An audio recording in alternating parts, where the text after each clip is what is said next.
Welcome, ladies and gentlemen, to Freaky Fast Broadcasting Monday night coverage of the ISRC Lariat Productions Truck Series.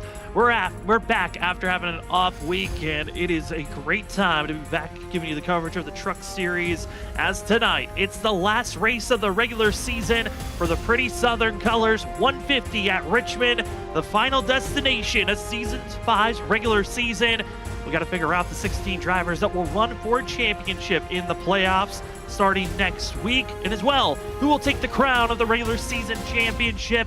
3 drivers are still in the hunt there, with Mark Whitley, Christopher Norris, and Trent Jump all 10 points within to see who will take the regular season championship. The other drivers that will be making up our 16 to make the playoffs look pretty solidified, but there's a couple that are in a must-win scenario if they want a chance for a playoff berth. Welcome once again, ladies and gentlemen, to Freaky Fast Broadcasting. My name is Sam Dyer. Joining me is Zach Hall. And Zach, tonight, the pressure's on, and it is certainly looking to be a long one at a tough track for these trucks.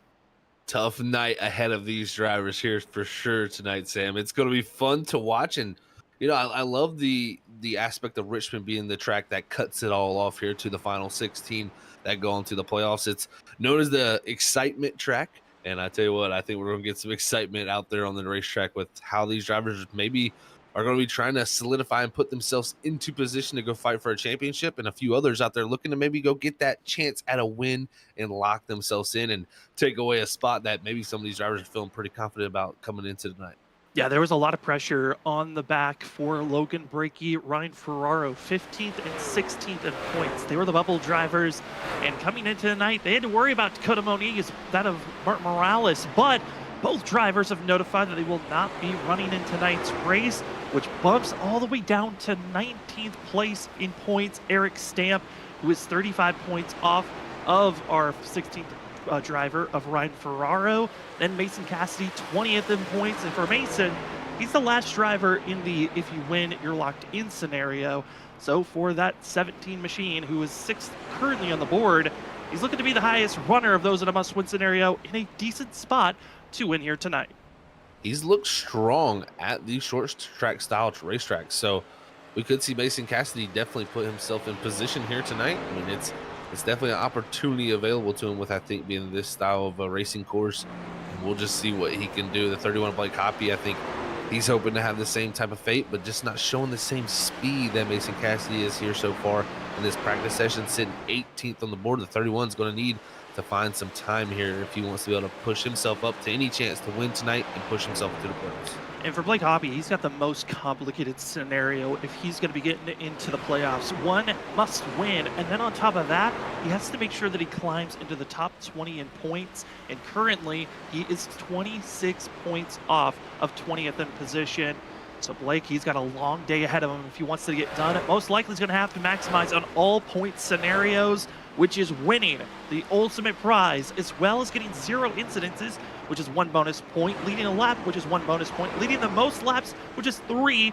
Then you have to get also the winner at the stage break, which is at the end of lap 75 tonight, and win the race, which will also grant you 10 bonus points. For Blake Hoppy, he's got to have the perfect race, but being 18th currently on the board, it's not looking like very quick or quick enough to be challenging for a playoff berth.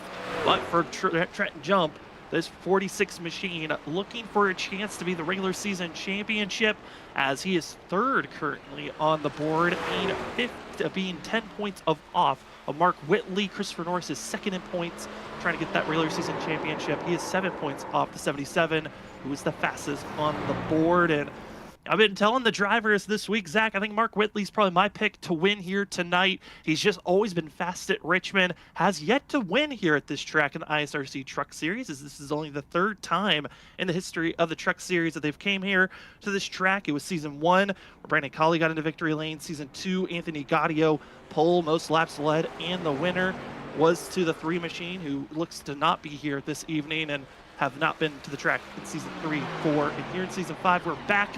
But can tonight be where Mark Whitley has the most momentum and to be set up heading into the playoffs into next week? He's shown speed at almost every type of racetrack there is out there, and has in the past, even here in the 2 starts here at Richmond. So I expect him to be right up there once again, and he knows what's on the line tonight. Regular season championship, another win, possibly in the books for him. That could be huge for the 77. Trying to head in there and get that elusive championship, because I tell you what, that's the thing that's been eluding him the most, and he knows he wants that more than anything. As the times are starting to click in here, first minute of qualifying is done and dusted, and his Trenton jump at the moment holding on to the top position as Kyle Rochelle jumps to the top. Great lap time from him. Christopher North's going to slot in the second. Rochelle, part of the group of drivers that just needs to start today's race and just officially start the race, and he will be locked into the playoffs. Currently top of the board with a 21.942. Still searching for that win this season. It's the 21. Ollie Fonseca, who's looked fast out on the board. He's 1/1000th of a second off of the 21. And Mark Whitley, here we go. What speed does the 77 have for himself? And it's top of the board after the first lap. 21.925, and he's going to take a commanding lead of that pole position at the moment, as we're going to check out Tyler Dingler here and see what he can produce on his lap. Look, going high here in 3 and 4, longest distance around to help make that straightaway longer and carry more speed here down the one to set up this lap. So we'll see what Dingler can produce on this lap time, but great lap there from Mark Willey to take the top time. And from second all the way to 6th place right now, we're looking at 100th of a second separating those 5 drivers. So it's amazing how close it is from second all the way to 6th. And Mark Whitley only 200s faster than that 4 or 5. 19 machine across the line. Looks to be about middle of the pack. 12th position is for Tyler Dingler on that first lap. Second lap, drivers are trying to find a little bit more speed, but surprisingly, Zach, I don't know if it's surprising to you, the first lap looks to be the better one for most of these drivers. It seems to be looking that way right now at the lap times. And, you know, with the balance of this race truck, that's what matters the most. When we talk about cold tires, a lot of times we're talking about the race car actually sliding on the racetrack, and it usually tends to free up the balance of the race car. So that could be helping out with these drivers. Maybe they're dealing with a tight truck, so those cold tires just really like to rotate so you can get that good corner speed early. And like you said, I mean, it just seems like that first lap each and every time so far for these drivers has been the fastest one. But he'll see if Irizarry can pick up on his second, with 18th right now being the best he's shown. JT Irizarry, 18th position at 22.180 is his time. Gonna be 200ths off of Justin Smith ahead of him, close to that outside wall, finishing lap number 2, and it's good enough to bounce forward for the 14. As last driver expected to hit the track, Malik Kuntz. Malik trying to go for his 3rd pole this season, and for Malik, that would tie if he got his 3rd with Danny Cochran, who's got the most poles coming into tonight. 3 poles in total, and Malik and Danny are the only drivers that have multiple poles winners this season, as this 98 trying to just set the momentum up. Got his first win back at Dover and really helped be a tone setter. But since that race, it's been a lot of trying to find consistency is Malik. As here we go, lap number 1 looks to be more of a setup lap for lap 2. Being the setup lap for sure. He gave up everything there to run that top groove. We'll see what he can produce on the second one, where most have made that first lap their fastest. We'll see if Malik Kuntz can maybe have a little bit different setup to the lap and maybe find the speed that has just been lacking here for this 98. Like you said, since that Dover win, he just hasn't been able to get it done. Has had a few bright spots, but it's all been dimming out here lately, and it's going to push him up to 9th on the board. So good time still nonetheless for the 98. Needs to get that consistency back rolling before we head into the playoffs. It'll be 9th place for the 98 of Malik Kuntz. Congratulations on cracking inside of the top 10. As qualifying looks to be done and dusted, want to give a quick shout out to our amazing sponsors here this evening, being Larry Art Productions, being the title sponsor for the ISRC Truck Series. Larry Art Productions, a great place to go to get your entertainment. Go over to YouTube and go watch some comedy skits, as well as toy reviews and many of other great content at Larry Art's Production.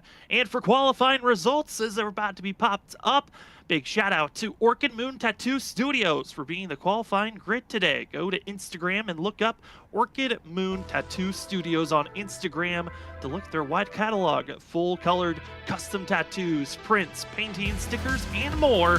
Go check out their collection today, again, at Orchid Moon Tattoo Studios. taking the top of the board. The speed's there, but can he get the win? Mark Whitley, aiming for his 4th win this season, will be starting on top of the board. Kyle Rochelle to the outside is the 21. Ali Fonseca, Danny Cochran going to be 3rd and 4th. Nick Crawford 5th. 6th is Christopher Norris trying to run down Mark Whitley to get that regular season championship. Cody Reed 7th. 8th is Trent Jump, the last driver that can aim for that regular season championship. And 8th, 9th is Malik Kuntz, and Mason Cassidy being the first of the drivers that are in a must-win scenario to make the playoffs. Starting just outside the top 10 and 11th, it's going to be the 16 of Joshua Kanata. Alongside him, it's going to be the 9 of Justin Campbell with the return here tonight. 13th is going to be the 19 of Tyler Dingler, with alongside him on the outside, it's going to be the 34 of Ryan Farrow trying to make his way into the playoffs. 15th is going to be the 11 of John Forbes, with 16th position being held by GT Irizarry. 17th is going to go to Matt Upbrook, with 18th being held by Cody Smith.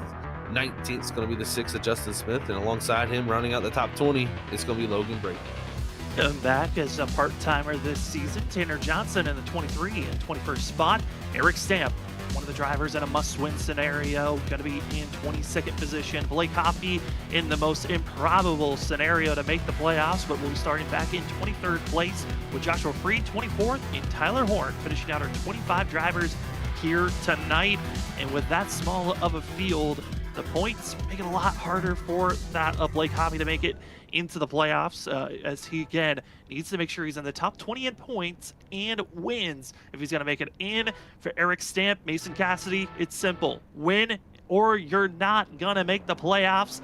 And for Ryan Ferrara, Logan Brakey, who are closest to that bubble spot, they've got to make sure that they are ahead of one another, because if you're that 16th driver and you find Eric Stamp, Mason Cassidy, or Blake Hoppy winning this race, you could be finding yourself being bounced out from running for the Season 5 playoffs. Well, welcome, ladies and gentlemen, to Freaky Fast Broadcasting. If you're just joining us, my name is Sam Dyer. Joining me up for the booth is Zach Hall. Running production is going to be Robert Moyer Jr. Tonight's race is the Pretty Southern Colors 150 at Richmond. 200 laps, stage break at the end of lap 75. No fast repairs, and 4 extra sets of tires in pit road for these drivers to work with.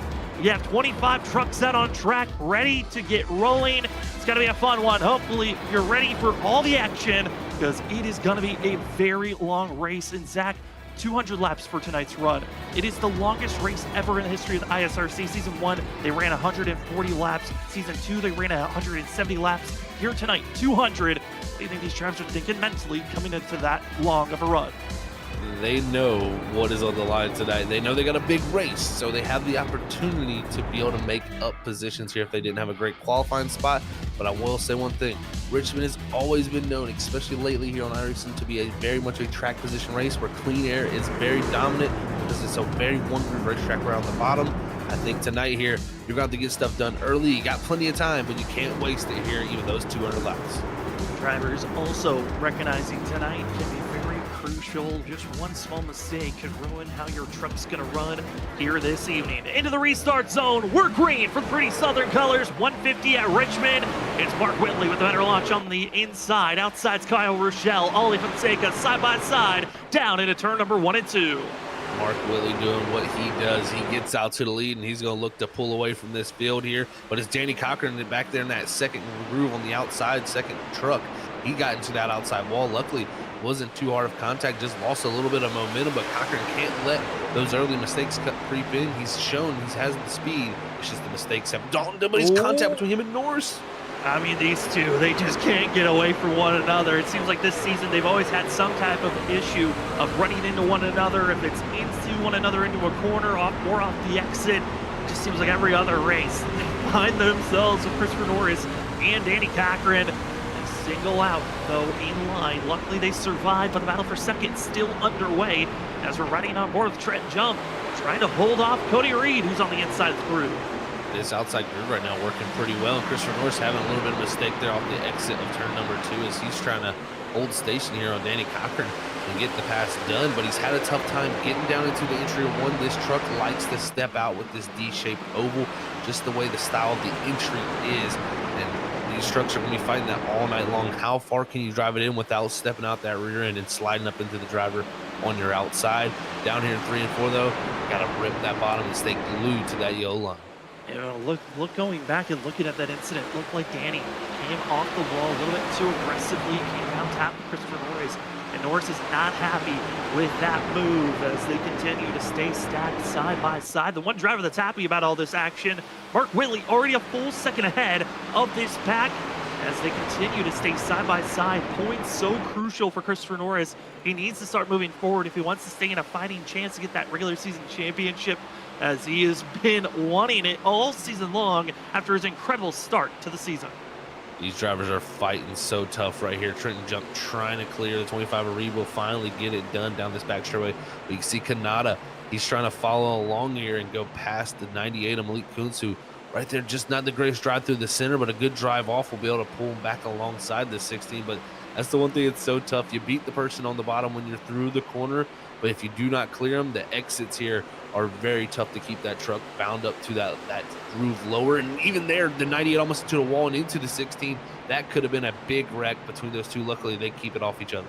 Just a little bit of deja vu of what we just saw a couple laps ago between Norris and Danny Cochran. But they keep it straight, pointed forward. They continue to stay side by side, battling for 9th place and for 5th is where all the side-by-side action is. You talked about it.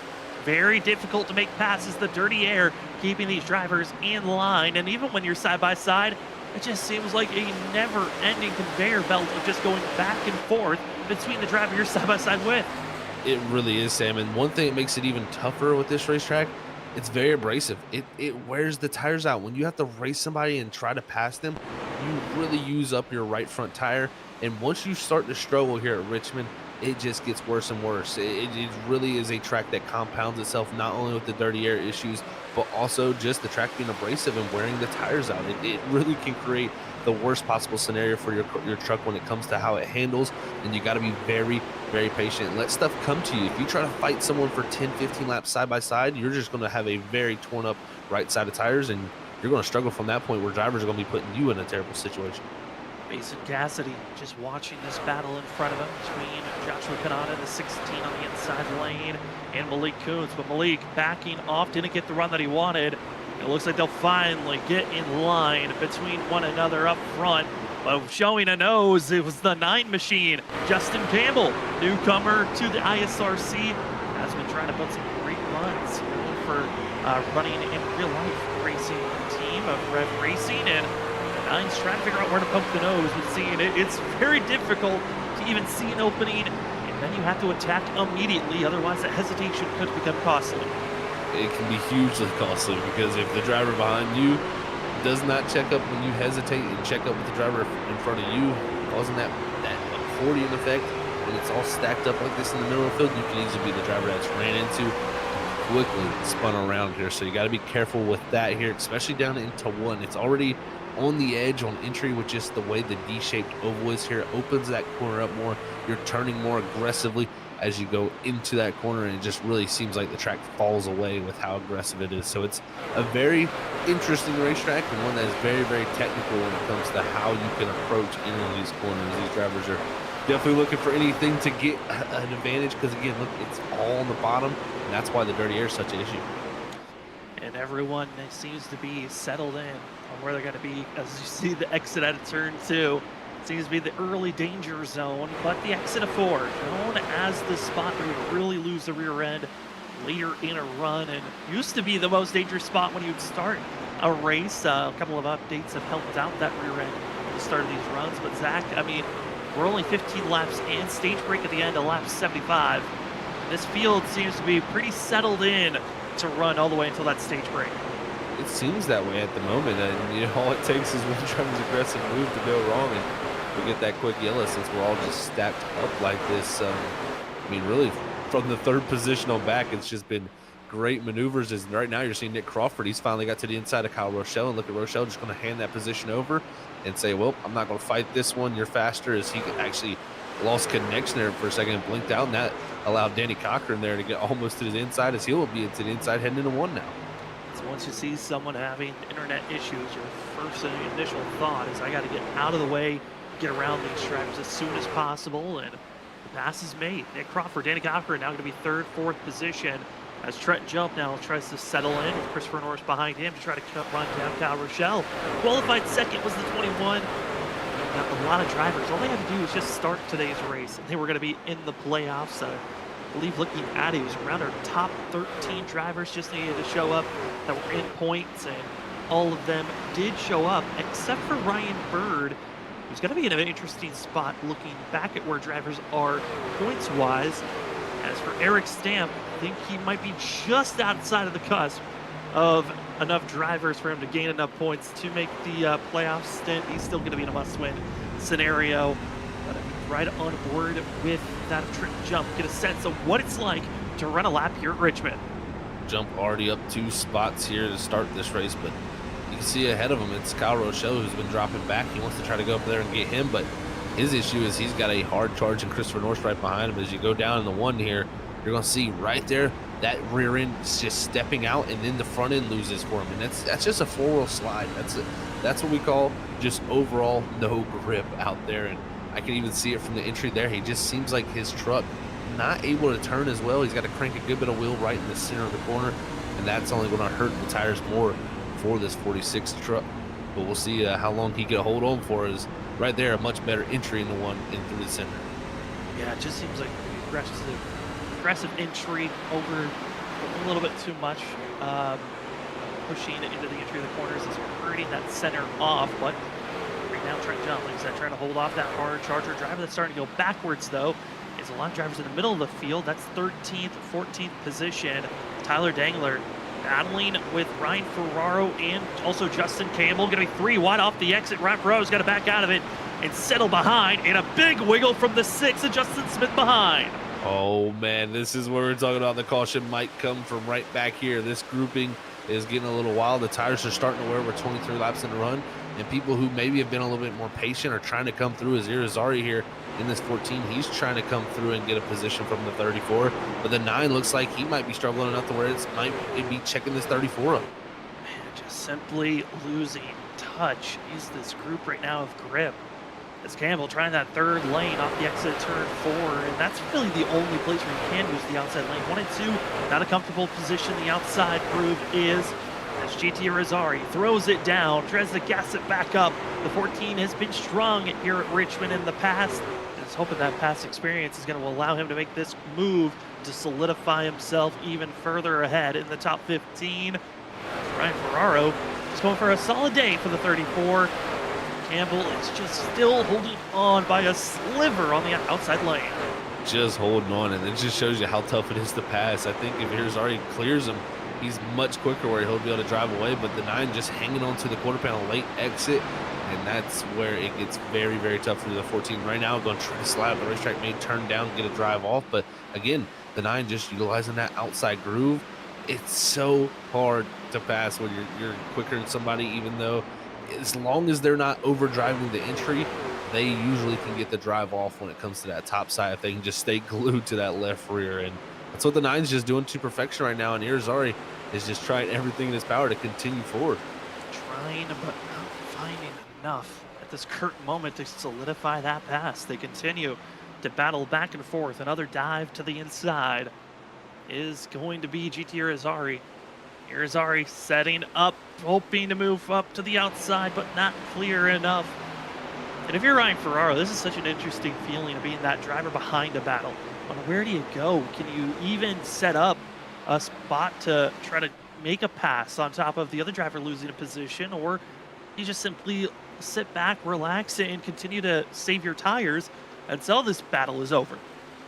Right here is Ferraro sitting back behind him. Personally, I think he needs to be thinking, what can I do to take advantage of this opportunity of these 2 side by side? When the 1 does slip up, I have to take advantage. And right there is already clear, but he didn't close the door good enough. And the 9 fights back to the outside, and Irizarry is going to be shaking his head saying, man, I had him clear, but I just didn't clear. I didn't pull up far enough to be, completely clear of the 9. And he fought back to the quarter panel. And now he's going to continue to try to clear him.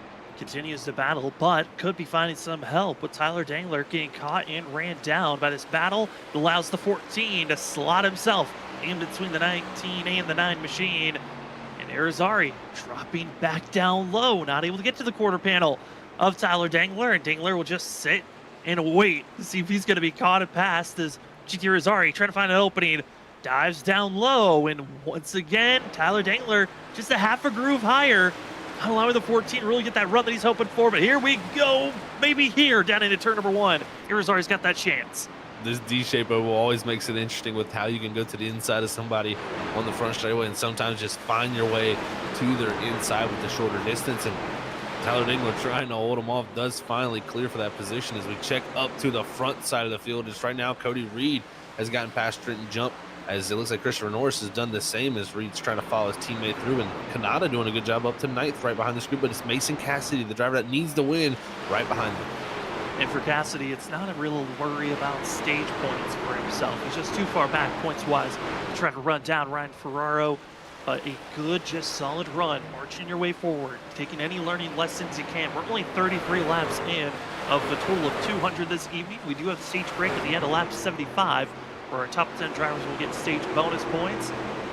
Just settle in, make the small adjustments that are needed throughout a race, because it might be something massive to take out Mark Whitley, like when we see Mark dominating like a race tonight, Zach. It seems to be pit road mistakes that can backfire and hurt Mark the worst. It really could be. It could be your detriment for sure. And if we get clean green runs like this, we could have the possibility of seeing a green flag stop here tonight. In this first stage, they should be completely good on fuel to make it these first 75 laps, and not have to pit. The tires are definitely going to be hurting, but if we go green from there after that stage, we could see a green flag stop, and that's where issues could arise. But just watching Mark Whitley, 2.8 seconds, almost a 3-second gap back to Ali Fonseca. He's been picture perfect so far. And the fall off, that's another thing I've been taking from this run, about 1.2 seconds of fall off. And when you think about that, we're 35 laps into a run here. This is a 3/4 of a mile racetrack here. So it's half the size of a 1.5 mile track. If you get a 1.5 fall off here, that's almost 3 seconds of what we see on a 1.5 mile. It just shows you how difficult it is this track. And Mark Whitley showing that as he kind of flirts with the wall. Flirting with the wall, flirting with disaster, but the 77 still hitting his marks where he feels the most comfortable. Mark, coming into tonight's race, was the only driver to have multiple wins this season with a total of 3, and he's hoping to grab number 4 here tonight. He won back at Darlington in race number 6, then in race 7, won at New Hampshire, then 2 out of 3 weeks ago, won at Bristol. He's hoping to get that win number 4 of the regular season. And for Mark, we know he can get the wins done. He's the most winningest driver in the ISRC Truck Series, but could finally this season be the season where Mark can grab that championship that's been eluding him since season 1 of the ISRC Truck Series. It is definitely something I think on his checklist, as they would say for a driver. I know with how good he's been in this series through his whole career here. You would think at some point that championship has to come. You cannot lead this many laps. You can't win this many races without at some point putting yourself in position to win the championships, which he's always done. He's always put himself in position to be in that Final Four and, have a shot at it, which last season, unfortunately, he couldn't with, missing out on with a vacation date there with one of the playoff races. But he's always put himself in those positions. At some point, he's going to get it done, and it's going to be fun to watch. But here's our past 2 champions right here battling for the 3rd and 4th position. Going to be Nick Crawford, last season's champion at season 4, the season 3 champion, that Danny Cochran in 4th place, battling to see who can catch up to Ali Fonseca, as both drivers have been about a 10th faster than Ali, or about a half a 10th faster than the 24, closing in the gap ever so slightly. And as this group also is trying to close in, there is a mosh podge of drivers in 8th place, 8th, 9th, 10th, 11th, and 12th, all on top of one another. This is the Hornet's Nest, where we could be seeing that wreck happen as they've been on top of one another, really squirrely on the entry of the corners, which late in the run, those brakes are hot, the tires are slick, and everyone is hoping to find the grip on the entry of these corners. Great racing we're seeing here in the 17, just throwing it into the 3 there, almost contact between him and the 21. They somehow keep it clean, and they're going side by side here as they cross the start-finish line, as this group is definitely right now having some great battling, and Kyle Rochelle struggling as he's going to drop down low and cover off that 11. But the 11, he's going to have the 98 Malik Kuntz trying to fight back, and there's going to be contact. Malik thought he could find a little bit of opening to drop down low. Rear end going to slap the 11 down. They keep it together, but Kyle Rochelle losing all the speed and has been just falling like a rock this whole entire time. He's been so aggressively defensive, but also giving up positions pretty easily as this 21. It's an odd balance that he's been working with these last 10 laps. It really has been. It's been fun to watch. He's been kind of all over the place. He's been on the bottom, giving up spots. He's been on the top, giving up spots. And I think he's just trying to hold on to what he can here and, try to go out here and get some stage points. But right now, though, his problem is that 98 just dove straight to the inside, and 11's going to follow, and this 21 struggle. And he's got to be careful. The more he stays side by side with John Forbes, GT Rosario is about to get into the mix, try to throw it down low and aim for a pass, not able to get close enough. As John Forbes clears Kyle Rochelle, the question now looms, how far down the board will this 21 fall? Qualified second, already down 10 spots. And GT Rosario behind the 21 is trying to pick and choose where to poke the nose. Trying to find the opening, as they would say here, as he's going to now look to the inside of the 21 here down in the 3, and he will get there. Can he get a good enough drive through center and off the stay there? It's going to be the question, because the 21 pretty far along will clear back that 14, and that's the tough position when you're on the bottom. You're trying everything, and now you're already going to look to the outside here possibly, but maybe a late turn down here on this exit of 2 to get the run and set up the exit. Early apex Westwood 14. Here we go. Dashing down into turn 3. The hard braking. You can see the nose of all the trucks just digging in every time they slam on the brakes on the entry of these corners. And Zach, I know shifting has been a thought of mine in the next gen Cup car when you run here at Richmond. Are you expecting shifting to be a factor maybe for these drivers as finally bounces to the inside? GT Rosario with the opening, and now for Tyler Dangler, Ryan Ferraro, they had to follow in suit, but for Dangler, he goes too wide. Oh, gives an opening for Ryan Ferraro now. Great pass from Rosario there, up for that position up to 12th. Now Dangler going to try to maybe find his way to get around the 21 also, as this group's still stacked up and lost time from that group ahead. But there's been some fun battling right here going on, man. I tell you what, it definitely helps when you got a driver who is willing to, race this hard back there like Kyle Rochelle. And this is really putting on a show for us right in the middle of the pack. And right now, only 49 laps into this race. We got a long way still to go, as we're just nearing that first quarter of this race. As we continue to march our way closer and closer to our stage break end of lap 75, top 10 drivers get the stage bonus points. You win the stage, get 10 bonus points. Second gets 9. Third gets 8, continues to drop back 1 point till we get to 10th place. We get 1 bonus point. Right now, Tyler Dangler trying to keep up with GT Rosario, catching John Force, Malik Kuntz, and maybe steal a bonus point for the 19 machine, who's had a complete swing. When you think back to last season, struggled to not even get a top 10 finish all season, and here this season finds himself with 4 top 10s, 1 top 5, and we'll see some great battling behind him. It's been a much more consistent season for sure for that 19 team. Happy with that for them, but Justin Campbell and Ryan Ferraro here, they continue their battle. They started earlier in this race. Now they're back side by side after catching up to the 21 of Kyle Rochelle, who's down 12 spots. I mean, this is tough to see for Kyle Rochelle. It's kind of weird to see how, really it didn't seem like he pushed too hard at the beginning of the runs. It just seemed like consistently it's just been a little bit slower than a majority of the drivers that have gotten around him. So it's just continued the farther he's gotten back. And it could be a little bit of the attribute of just running that top side with all the drivers he's been side by side with. That could have really played a big toll on that right front tire. Just keeps on bouncing forward as Ryan Ferraro, Campbell continue to stay side by side. Just Campbell trying to get the better run off the exit, but just cannot get this pass confirmed. And Ferraro's diving so deep into these corners. You can see the grip levels for the 34. He just feels so much more confident to gas it back up. But Kyle Rochelle just putting on a great defensive moves, blocking the inside, blocking the outside. This go around though, Campbell got the better run. Campbell to the outside of the 20 of Rochelle, and now that's going to open up to his door to go around here. And will the 34 Ferraro try to follow? Looks like he will. He's seen the opportunity. And this is what you got to do is if you're that third place driver, you got to find the opportunity to get to the outside of the driver ahead of you to make the easy pass. And Ferraro looks like he might have found that opening, but way too deep in the 3.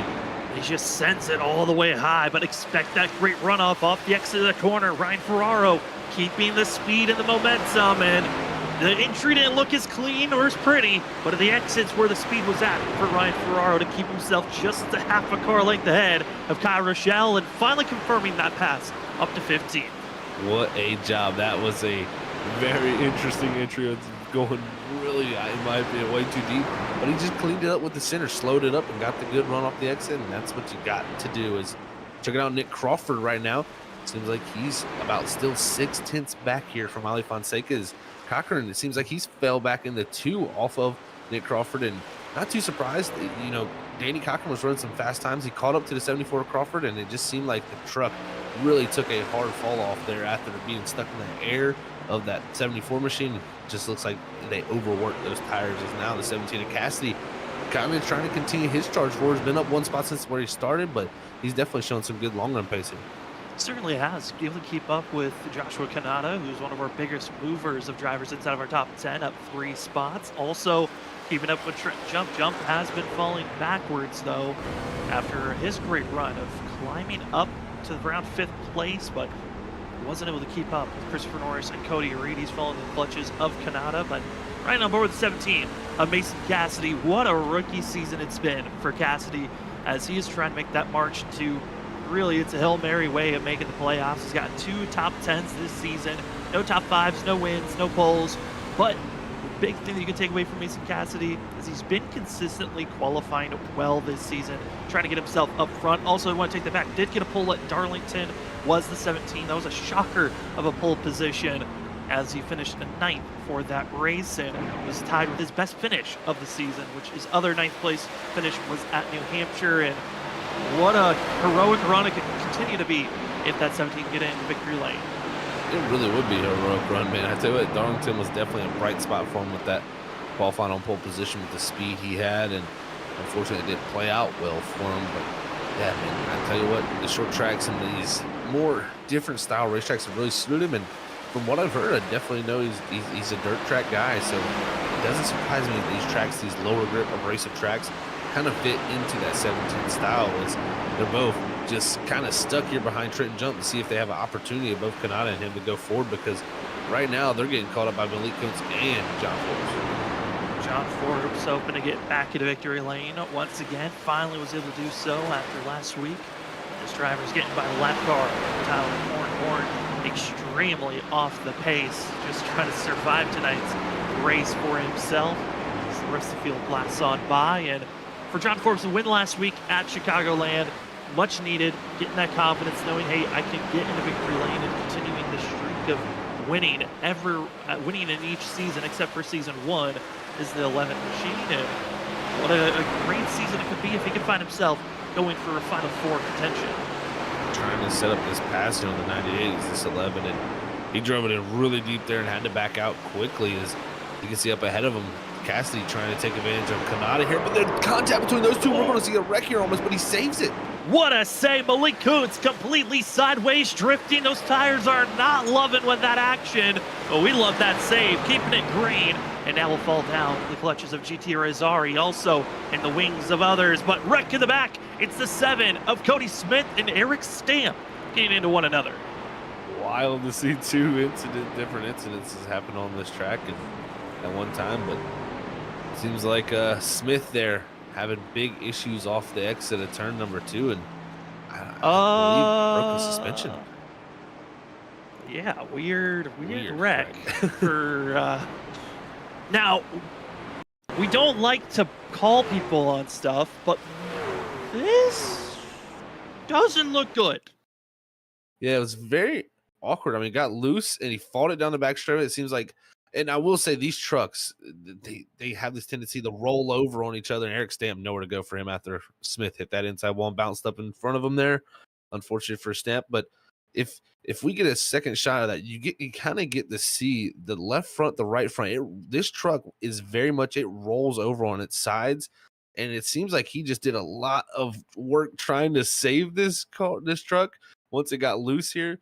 And kind of, in my opinion, overdid it a little bit here. As it steps out sideways, he's going to try to correct it here. He's going to turn back as that truck falls on the left front. He's going to turn left to get it go back right, and then it's going to fall on the right front. And then here, he's pointing towards the wall. So unfortunate for him, but it just seems like a save gone wrong, and he's going to take out Eric Stamp, who was trying to get a win here tonight to get himself in. Yeah, and that timing of the wreck also very unfortunate for some, but this is going to be an interesting push for drivers, as we're going to have a couple deciding to stay out, being Justin Campbell, Ryan Ferraro staying out on track. Ferraro was hoping to lead a lap for himself.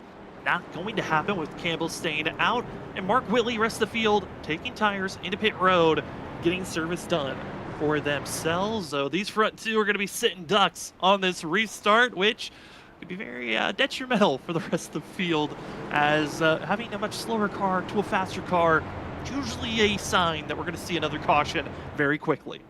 This could end up ugly here for sure with the two trucks staying out. I mean, hey, they have every right to do it, Justin Campbell and Ryan Ferraro here. And, you know, for Ferraro here, he's trying to get good stage points. Campbell, this doesn't really matter. This race hasn't ran enough races, has no contention, any shot of making the top 20 points to get himself a win and get in.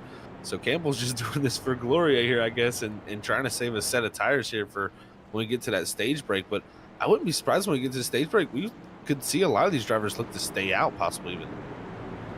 It's a strategy of track position. Could be rolling down here. First caution in the books. Thank you so much for joining with us here tonight.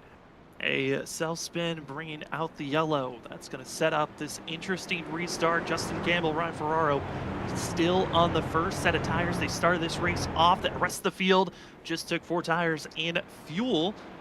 As we've got another lap of pacing, gives us time to officially shout out some of the amazing sponsors here at the ISRC Larry Art Productions Truck Series.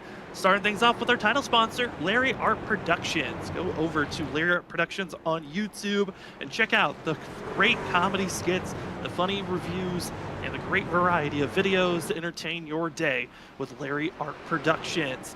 Thank you to Larry for being a major sponsor, helping out in so many different ways, sponsoring races, being the title sponsor, and as well being a sponsor for some of the drivers running out on track.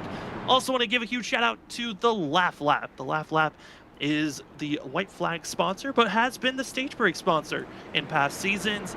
Go to the Laugh Lap on Instagram. Check out their daily posts that are race related to give you a laugh as well.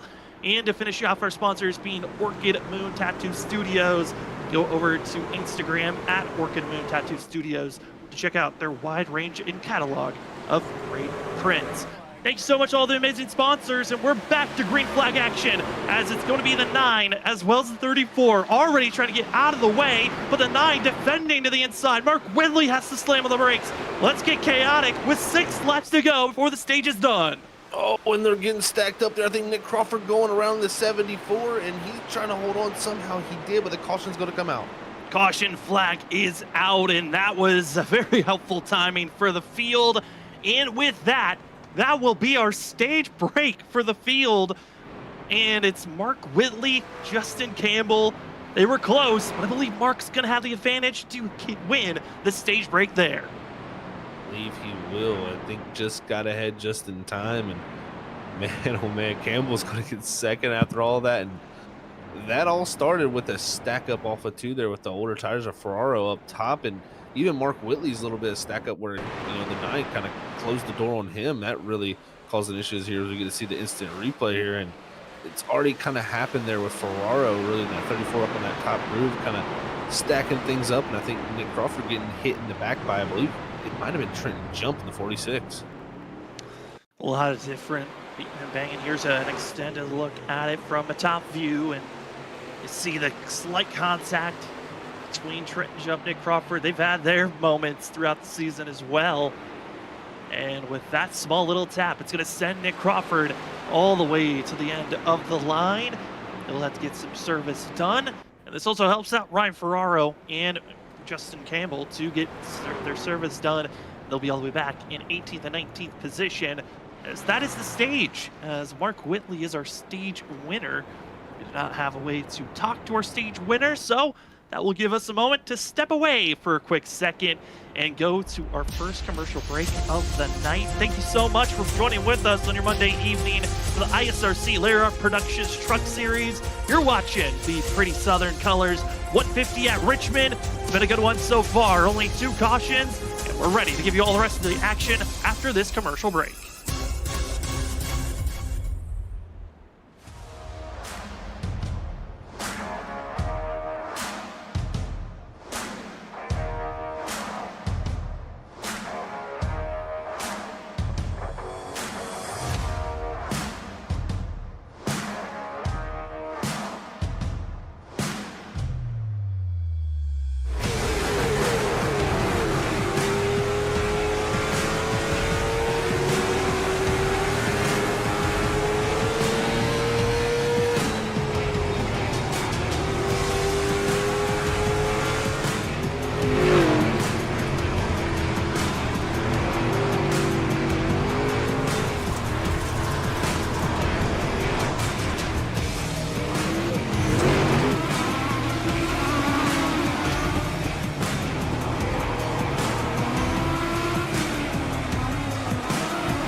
they're 5 wide behind for fifth.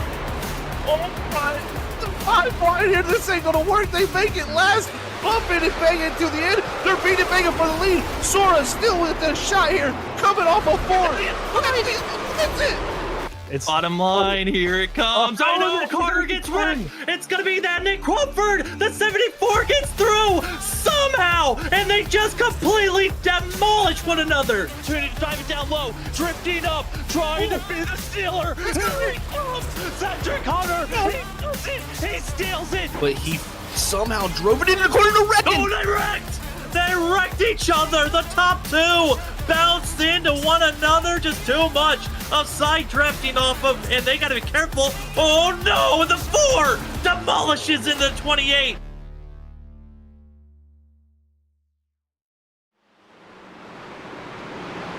Welcome back, ladies and gentlemen, to the ISRC Lair Productions Truck Series. It's the Pretty Southern Colors 150 at Richmond. The final race of the regular season. Justin Smith, though, exited turn number 2, backing up onto the track, and yellow flag strikes.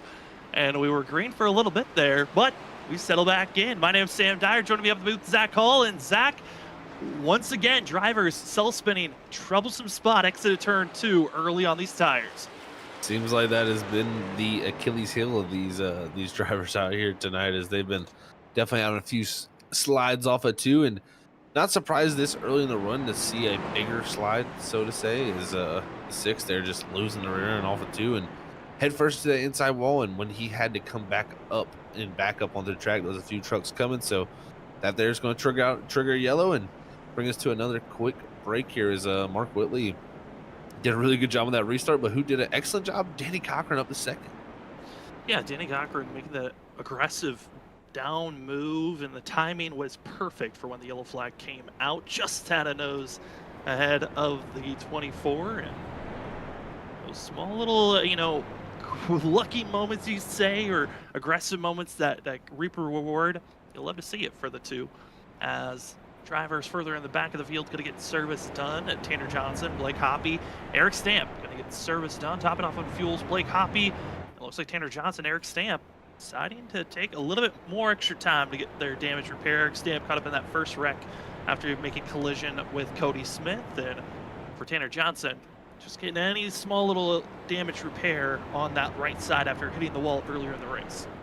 You want to have these trucks as clean as possible. We say, Richmond, we come to it, oh, it's a short track. It is short track racing, definitely. I mean, it's a 3/4 of a mile racetrack, but you actually carry a tremendous amount of speed around this racetrack. I mean, you don't usually drop below 100 mile an hour, and when you're going that fast, aerodynamics are going to play a factor. So you got to have a clean truck, clean fenders to help make as much downforce as possible to make sure those tires are gripping the road as best as they can.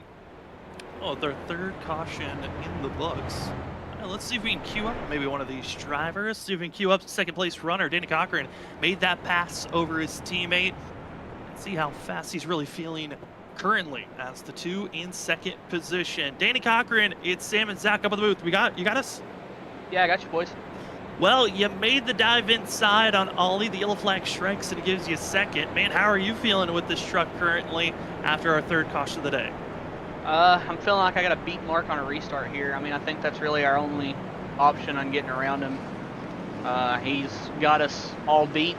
Maybe we can pull something on pit strategy here, because we can't make it to the end. I'm showing about, looks like about 25, 30 laps short, so we will have to stop again. Maybe we can make something happen on pit strategy, but we don't have the pace, so we got to pull something out here. Well, hoping for the best there, Danny. We'll send you back to your team, and good luck on this restart. Thanks, guys. As that's the 2 machine. Danny Cochran going to be on the outside on this restart. Pace cars pulling into pit road, into the restart zone. It's the 77, gassing it up immediately and clear once again. It's been a masterclass when you need to look at restarts. Mark is always on it as he's clear of Danny and down into turn number 1. It's a battle for 3rd. That's side by side. Such an excellent job, like you said there, Sam. Was able to get clear, and that's the key. If he would have got that 2 to the outside corner, but it was the 24, Fonseca, contact between him and the 38. It's going to stack up here, as now Norris had to back out of it, and it's going to stack up this whole group. Aggressive block by Oli Fonseca, gets the bump, tapped into the corner, and somehow, even with all that chaos, the accordion effect didn't cause even more calamity as side by side.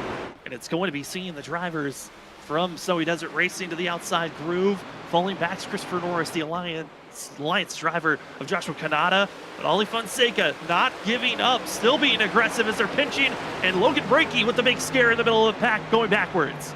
Big save there from the 29. He's going to slide, and unfortunately, it looks like he's going to jump down in front of the 21. That was almost close between those two for contact heading into the first corner, but great save from Brakey there as he's going to lose a ton of track position. But everybody's showing the aggression here on this restart, knowing how vital it is to get positions early.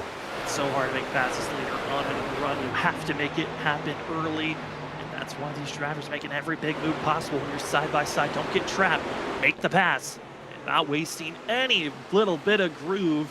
They are the East drivers. Side by side is that of Logan Brakey, who is trying to stay ahead of Ryan Ferraro. Ferraro back in 20th. So Brakey's in a good spot to make sure he stays in that 15th spot and no longer has to worry about, just in case Mason Cassidy gets into victory lane, or Eric Stamp. As the 21, aggressive side pinching through the exit of the corner. And the 21 going to be able to clear it, setting up the 9 of Campbell now to try to make the pass for 12th. Super aggressive, all these drivers. They're laying their door numbers on each other. They are not backing out of anything. They know you got to get it done, man. If you just roll over and you just sit behind somebody, you're never going to be able to transition forward here. You're just going to be stuck farther back, and this race will slowly tick away. I mean, we're nearing the halfway point here quickly, and if you aren't up into that top 10, it's going to be tough to get even farther than that. And as we look at Nick Crawford and GT Rosari side by side behind the 29 of Logan Brakey, Nick Crawford caught up in that second incident, trying to get himself moving forward, currently in 14th place after that pass on GT, and setting up, trying to get back inside of the top 10, was battling around that 7th and 8th position before he got spun around. But with everyone lining up, it's looking tough for passes to be made. If there is going to be a pass, though, might be for 6th place. Christopher Norris, Malik Coates, side by side for the 2, with Malik gets a little bit too aggressive on the center of the corner, and they almost get spun around off the exit. That was close there to being a lot worse. The contact could have turned, like you said, Sam, into a spin. The 38's going to hold on, and so is the 98. But these drivers are getting aggressive, man. They know what's on the line. And if you're Malik, you just want to come out here and have a good run and be up in the mix with these guys that you know you're going to fight in the playoffs. And right now has done an excellent job of that. And, up 2 spots from where he started. Just a great night so far for that 98, who's trying to find back that consistency that he had there back at Dover with the speed he showed. Trying to set up for the playoffs that start next week. First round of the playoffs, Talladega in the 2008 configuration of Atlanta. Going to be aggressive and tough first start of the playoffs of who will be the top 16 who make the playoffs. Then will be cut down to 12 for round 2, which might be the hardest round of them all. Going to Road Atlanta and Martinsville, round number 3. It's going to be our Elite 8 round at Rockingham, Iowa, before they send to Homestead, Miami, Final 4 to race at Homestead. It's going to be a great playoffs. These drivers are all trying to set up for the last race of the regular season here tonight and trying to build up as much momentum as possible as Cody Reed, Oli Fonseca, 3rd, 4th position, and Ollie's trying to close back in to that 3rd place spot. Ollie wants this back, man. He was super aggressive with that block he put on Christopher Norris on the restart, and that's the reason why he was aggressive, because he knows track position is so vital. He started up in that 2nd position in this race, 3rd position tonight, and he doesn't want to see himself outside that top 3 of that like he is right now. He knows you got to be close to somebody if you want to have an opportunity for something and putting the pressure on. But it's just so tough to pass when Cody Reed has all this air on his nose. It's just such a huge advantage where Fonseca would really hope to have the 2nd or maybe even 1st place truck right there tucked up on the nose of the 25 to give him the air that's being put on the 24's nose. Trying to make the passing and for the lead, Mark Whitley, Danny Cochran. The battle was a little bit closer about 5 laps ago, but Danny Cochran still keeping it within at least a half a second of Mark Whitley. This is a much better run than what we saw on that first stint, where at this point into the green flag run, Mark Whitley already had a 1.5-second lead over the rest of the field, almost 2 seconds at this point. And Danny Cochran trying to prove that you can at least keep in touch of making the pass a completely different story. It really is, and you know, I was watching lap times the first run, and I felt like this too. If he was able to get some track position, he would possibly be the driver that has the best chance to fight the 77, just due to his overall like first half of the run speed. It was just really strong. He was able to close up the drivers up ahead of him and make up time that he lost on the initial start of the race. And right now, Danny Cochran definitely feels like he might have an opportunity. You heard it from him in the interview. He felt like he had to get it done in the restart, but I think this is giving him more confidence that he's able to stay this close, this long, this far into the run so far.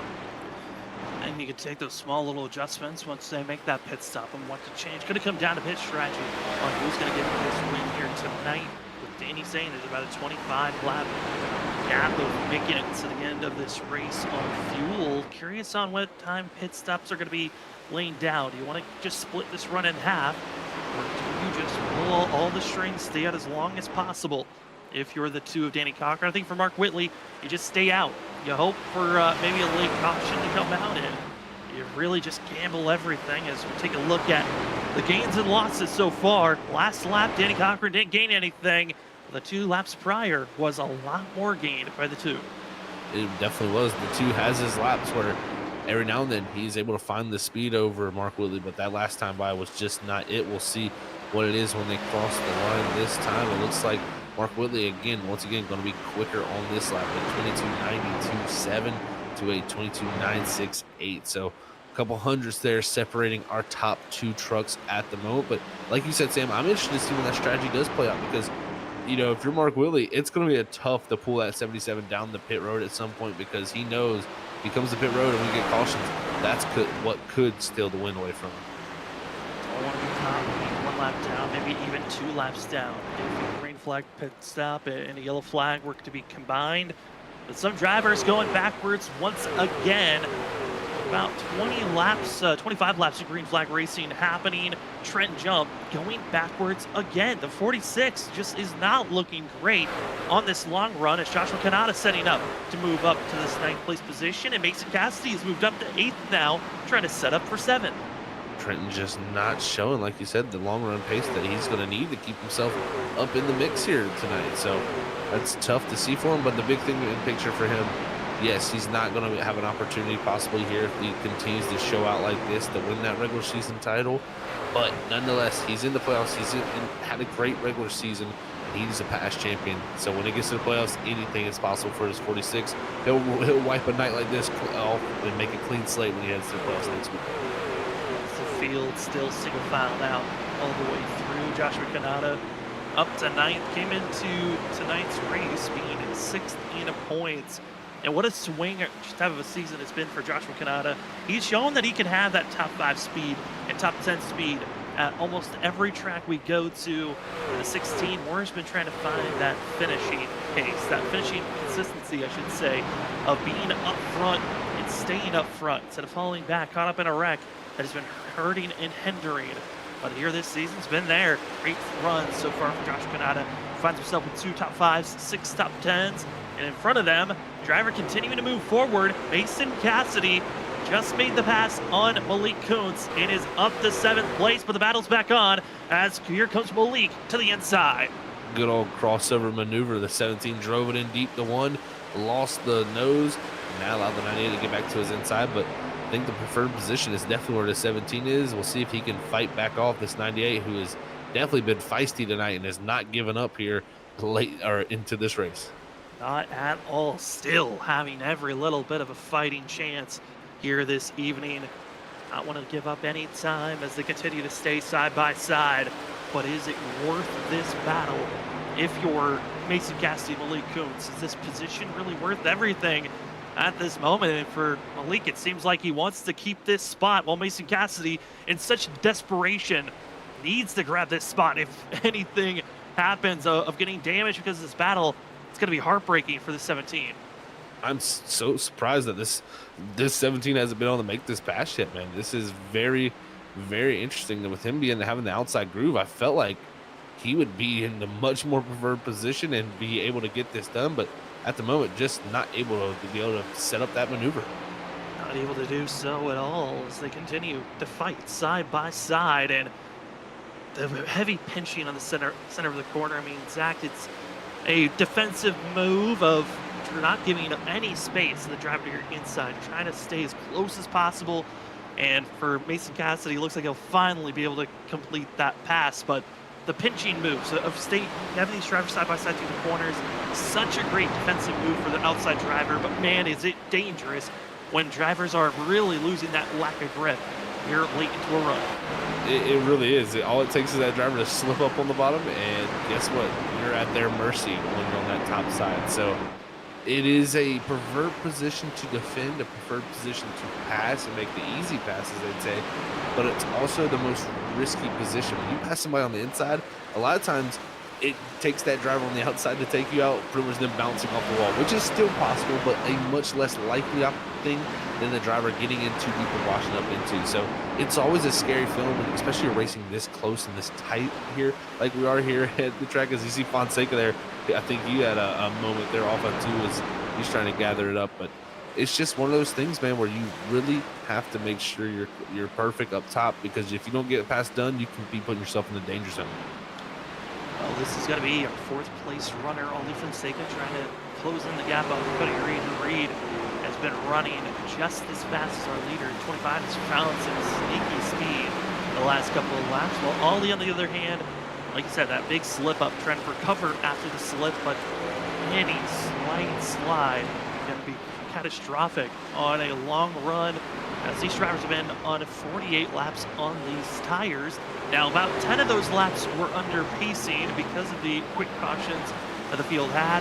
So right now they're about 38 laps of green flag running on these tires that they're trying to salvage until they have to make this final pit stop if we stay green to the very end. And the question is, if we stay green, when do you pit? Because if you wait too long and you play the game of just trying not to get caught by a caution, as we're checking out the battle, Campbell, Jump, and Crawford back here around the 10th, 11th, and 12th position. The timing is going to be so critical for these pit stops. If you time it wrong, it could be the difference between you winning this race or being a lap down or stuck with a caution coming out. So it's all going to be about what time do you want to come down. I think the window where you might see drivers start to look for it to happen maybe around 140 to 150 with 60 to 50 laps left in this race. Still seeing the battle. Trent Jump really off the exit of the corner, safe for Campbell. Campbell in the 9 trying to move forward as Josh Pinata in 9th place.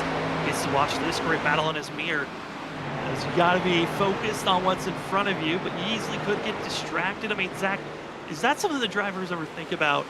For those that aren't racers, when you're driving around these groups of the field that's battling like this group of 3, can you get distracted and make mistakes yourself if you're not even a part of this? You really can, because us as sim racing drivers, or a lot of us, unless you remove this setting, we all have what we call a virtual mirror, which is placed right in the center of our screen. So it's almost perfectly in our vision. So you can very easily see what's going on in your mirror. And a lot of times I've even myself reacted to movements that have happened in my mirror far enough back to where I'm saying, whoa, and seeing what's going on. You really are able to see a lot when it comes to sim racing, where in a real race car, you got to look up to that mirror. Ours is kind of already in our view. So it kind of can throw you off. It really has that opportunity to do it. And, with battles like this going on, it's not only fun for us to watch, but sometimes fun for the drivers to watch. Here's Crawford going to the inside of Trent Jump. Remember, the contact between Crawford and Jump is what sent the 74 around with that stack up, but I don't think you're going to see no foul play between these two. They know that was just a racing order. Most of the time, when there is issues, drivers talk about it in private after the race is done to try to squash the beef, unless it's something that happens week in and week out, which this season, Trent Jump, Nick Crawford, trying to get through. Past champions as well. We talked about how Nick Crawford was the champion of last season. Well, season 2 champion was Trent Jump.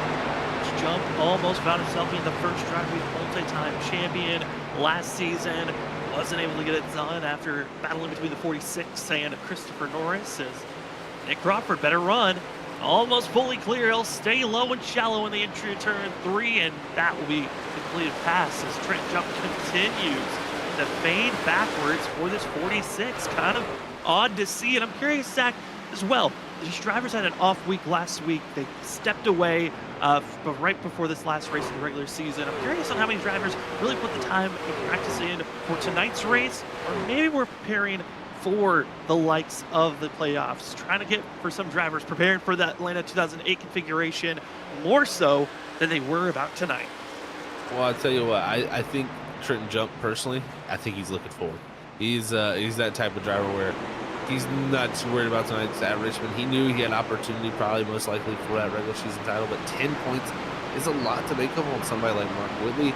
So I think you don't set your sights too much on Richmond. You kind of move that pick to next week and try to get ready for Atlanta, because that track, very, very tough. And Trenton Jump, a great 1.5 mile racer. I think he'll be one right up there and for sure right in the mix. Trying to move forward is Ryan Ferraro, who's another driver caught up in the fight. A driver in a very improbable and now looking impossible situation. Blake Hobby in 19th place, came in tonight 21st in points, needed to lead the most laps as well as be the stage winner and have no incident points, as well as just win the race for the 31 to make the playoffs. Doesn't look like that's going to be possible. Instead, just trying to salvage the night. Not the best qualifying time was the 31, who was one of the slowest of those that put in a qualifying time, all the way back in 23rd position, and slowly marching his way forward, and also trying to attach himself, a driver that's missing out on the playoffs, but was kind of the Cinderella story of last season, Matt Upbrook in 20th. Matt Upbrook was definitely a Cinderella story, man. We had him out in the first round. He went on to prove to us up here in the booth that we were wrong. So great job by Matt Upbrook last season. We'll see what he can do with the rest of his night here, as he's got that 31, that 39 directly ahead of him right now, about 13.5 seconds back from our leader, but still plenty of racing still to go on here, and pit stops are going to change everything. This strategy, since it looks like we're staying green for the moment, is going to be wild. Certainly is. When do you come to pit road? Is it at 130, 140, lap 150, or do you stretch it all the way out to 165, 175? What marker are you thinking about making that pit stop and risking? Once you come into pit road, you have to bank on the race staying green, because if a yellow flag comes out, most likely you're going to be trapped a lap down, which is going to be catastrophic on trying to make a run work. And traditionally, we see the caution flags come out late in races, and who knows, tonight could be another one of those nights. As pit road getting busy for one driver, Eric Stamp, looks to be an unscheduled stop for the 53 machine. Early stop here for sure for the 53, and we'll see how long he sticks on pit road. It looks like he'll be exiting now. So yeah, 4 tires and fuel for Eric Stamp there, and we'll see how that works out for him to get this done. But it's Christopher Norris right now at the 17, Mason Cassidy, who I gotta say is having a great race tonight. He's the must-win opportunity, but he's done everything in his power so far to make himself move forward. And right now, all over the back bumper to the 38, who's second in points. But the one thing I've been watching a little bit change on the leaderboard, Cody Reed up to second here, Sam, and he's still gaining time on that leader. Mark Whitley last time by wasn't able to gain, but has been on a slow march towards that 77. Yeah, I'm curious what the heck happened to Danny, because I'm trying to figure out when the pass was made. It looked like it was made back at lap 122, and Danny looks to be gotten in the wall a couple of times and was already losing pace to Mark Whitley. Maybe just losing too much ground and decided, you know what, Cody, it's your chance. Go see if you can run down that 77 machine. Well, these two up front are, I mean, there's 7 thousandths of a second separating Mark Whitley and Cody Reed that last time by.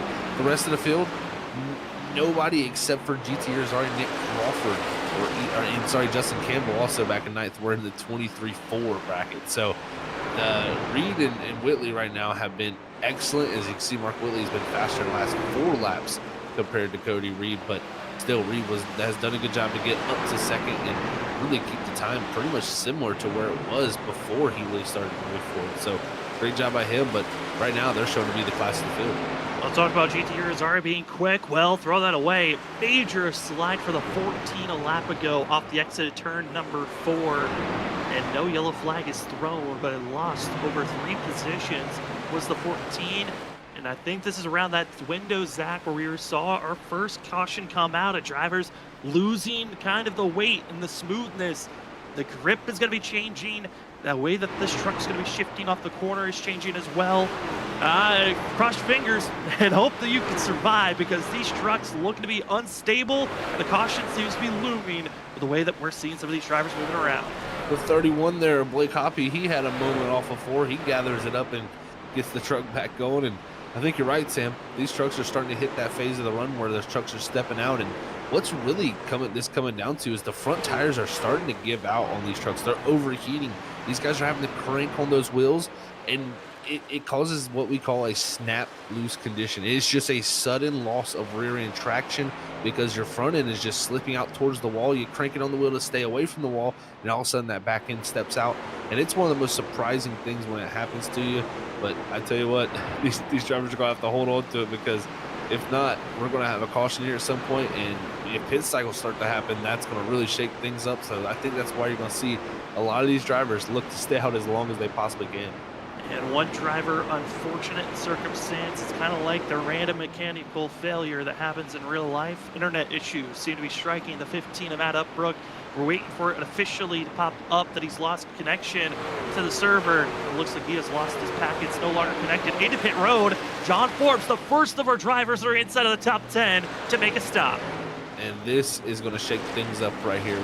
I was waiting for that first driver in those top 10 positions to start hitting pit road, and it seems like Snowy Desert Racing is doing it because Christopher Norris coming down this next time by in the 38. He's yelling it out to everybody, letting him know his position to come down here.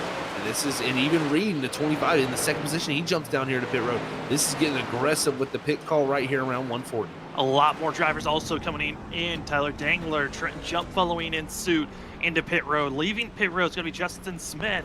And leader Mark Whitley has just came into pit road. He did not like the fact that Cody was trying to go with the undercut and not waiting for any time. This is 77. Danny Cochran is well into pit road, and Ollie Fonseca will take the lead position.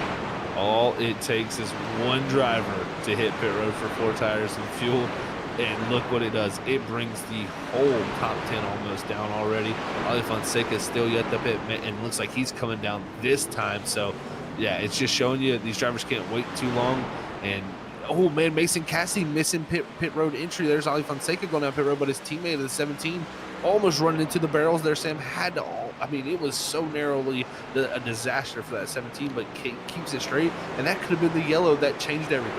One of the top 5 most difficult pit entries to get into, and Mason showing it was difficult. And I was curious if Mason was going to come into pit road early or go with the strategy of staying out as long as possible. And I thought the 17 was going to stay out and bank on a yellow flag. Instead, he's going to have the early mistake, then come into pit road. I think he should have went with the audible. It's just continuing to stay out, but instead, pit road is calling for the 17. I 1000% agree with you, Sam. I think right there, you stay out as long as possible. You're not in the best track position-wise to go and win this race here in the final 50 to 60 laps. But if you stay out like Justin Campbell's doing here, Nick Crawford, Joshua Kanata, Ryan Ferraro, Logan Breakie are top 5, they're right now sitting at about 19.5 seconds ahead of Mark Whitley, this 9 car is. It's going to take Mark at least 10, 15 laps to get to this 9 truck before he can get back to the lead. This is no reason for these guys not to really just risk it here. If you have no risks, missing playoffs or making playoffs, stay out here. Or if you need to get a win like Mason Cassidy, I think you stay out here and just take the risk of getting that caution. This track's known for it.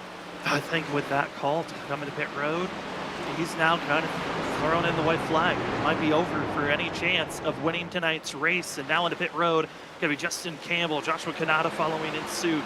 Logan Breakie stays out, same for Nick Crawford. Just a handful of drivers still need to make that final stop before the race is done. A few drivers, though, did top off on fuel under our last yellow, being Blake Hoppy as well as Nick Crawford and Joshua Freed. Logan Breakie's out there as well as GT Rosario on some of the oldest tires and fuel. See how much longer they can stay out. It's going to be about a 5 to 6 lap difference between Nick Crawford to those that are out there the longest, as GT Rosario now into pit road. It's just our top 4 still need to make their final stop of the night. With 4 trucks out there on the old tires, they're running lap times upwards of a second and a half slower here, almost 2 seconds sometimes slower than the rest of the new tires that have come on the track, and that gives opportunities for people to have incidents. I think if you're Nick Crawford, Logan Breakie, Joshua Freed, or Blake Hoppy here, you stayed out this long, run the tank dry, just stick to your strategy, because it's not going to work out for you if you pit now. You kind of just have given up on any chance of trying to run down. I think that the off strategy is the only way if you're going to catch up and have a chance at Mark Whitley. Cody Reed did a lap sooner than Mark. The gap has already ballooned out still to where it was even before that pit stop. So the early pit stop didn't even work out for the 25 on gaining time. And now it's just on the back foot, waiting on what strategy might be the better one to work with as the field continues to try to figure out how do you want to run this race. But if drivers have already made their stops, the most interesting grouping has to be 10th place running Emily Kuntz, Christopher Norris, Ollie Fonseca, Trenton Jump. As Christopher Norris, Ollie Fonseca, they had their little movement of heavy blocking against one another. They're going for round number 2 once again. Round number 2, and you know, sometimes round number 2 ends up in a worse way. So we'll see how it shakes out as Hoppy's still continuing on. But I tell you what, the leader, Nick Crawford, getting wrecked. Ollie taking out Nick Crawford into the grass. We stay green, and the yellow flag finally strikes. And round number 2 influenced other drivers, and the poor victim is Nick Crawford again with the second incident of her 4 cautions. And, you know, we can say poor victim, but at the end of the day, this is actually going to help out this 74 because you're now going to have the track position. All those drivers that had already pit, 10 now laps on their tires like Mark Whitley, they're going to come to pit road. There's no way they don't look to come to pit road and put another set of tires on. We're going to get to see this on replay. Nick Crawford just on much lower tires. Fonseca here just kind of just fighting with Christopher Norris there, just didn't back out of the situation when he should have. I mean, you just try to muscle your way forward, and some might say, hey, Kyle, you just get out of my way. I've got fresher tires. Others would say, well, he's the leader. He's on older tires. When you've got the better grip, you got to make the smarter move on how to get around. And instead, just muscles his way forward, get out of the way. I want to be battling Christopher Norris. And even looking back at it a little bit myself, I think the 74 was even already losing a little bit of traction on the rear, just noticing that the 24 is coming. He was gassing it up, trying to get away from him. He loses the rear end a little bit more. That makes it a little bit more awkward for Ollie Fonseca. And I mean, that's so tough. It's so tough when you're in the split seconds like that. And right here now, this has changed the whole game plan because pit road's getting busy and drivers are coming down. Where will Mark Whitley be placed once this cycle is done? Now, for drivers that decided just to take, pitted 10 laps ago, do they even think about maybe the strategy of just taking 2 tires to take that track position gamble for themselves? And there's a couple that will. It's going to be Justin Campbell as well as Mark Whitley, Cody Reed, 2-tire stop for those 3 drivers. I think that was a necessary move if you're Mark Whitley or Cody Reed. You got to get the track position back from these drivers, and it seems like Christopher Norris maybe also a driver that took 2 tires. But yeah, I think you had to do that because your lefts didn't have too much wear on them with only 10 laps. And personally, the right side tires is the most important tire, and especially the right front tire. So I think this could still work out very well for him, and you had Fonseca stay out, so that changes up everything also. Ollie Fonseca doesn't want to give up the space, and due to the fact of how aggressive we've seen the 24 being on blocking drivers, this is going to be an interesting restart. And for Mark Whitley, where will you place yourself if you are Ollie Fonseca? Will you place yourself on the outside, the inside? Because if you go to the inside, you're allowing Cody Reed to follow suit. Go to the outside, you got Joshua Freed who might be trying to stay side by side with Mark Whitley. It is this is going to change things up, man. I'm telling you what, this is going to be fun to watch here. We'll see what lane does Fonseca take is going to be the huge question. And if you're Mark Whitley, whatever lane he gives you, you need to have a great start here and just keep it side by side and not let Cody Reed take advantage of this opportunity here. And if you're Reed, you got to take advantage of it. So it's going to be fun to watch. You got guys like Freed and Crawford here. On the fresh 4 tires, what can they do? Hoppy also. Will the left sides be enough? That is my question. Will that help out the 74 and that 39 and the 31 enough to have an opportunity to go up here and grab it from one of these other drivers? And Zach, I mean, you imagine the what ifs that are right now cycling through Mason Cassidy's brain because he has to now take the waiver out. He'll be back in 14th position, older tires. But at one moment, he was actually the lead driver of all those before that pit cycle of drivers being involved with that wreck. On this most recent caution came out, if the 17 had stayed out until he ran out of fuel, he could have been one of the drivers that would have been up front battling for this one. It's going to haunt you probably a little bit as a driver knowing the opportunity that you slightly have given up here. And that's why, that's why personally I felt like that was the best strategy to do. Just stay out, take advantage of the opportunity here of a green flag stop at Richmond. That does not happen very many times. And when you have different strategies playing out, different speed levels, it's all going to equate to usually some type of contact. We saw it there. So it's a tough decision to make from the car, but I think that would have been the right call for the 17 for sure. Well, here we go. Pace car into pit road. Less than 50 laps to go. Who's winning at the pretty Southern Colors 150? Oli Fonseca. Better restart on the inside. He'll already be clear on Mark Whitley. First time we've seen Whitley in a I need to make a pass moment. And he's already to the outside lane, side by side. Bad exit, though. And it's going to be Oli taking the lead point. Mark to the inside, blocked by the 24. And the aggressive moves are showing here. And Mark with the better exit here, trying to get moving, but he wiggles. That 24's tires are going to fire off well here to start off as they cool down, but they're not going to work for long. The block, though, Whitley having to really slow down. Look at Reed up to the inside. Let's go, Rick Whitley here.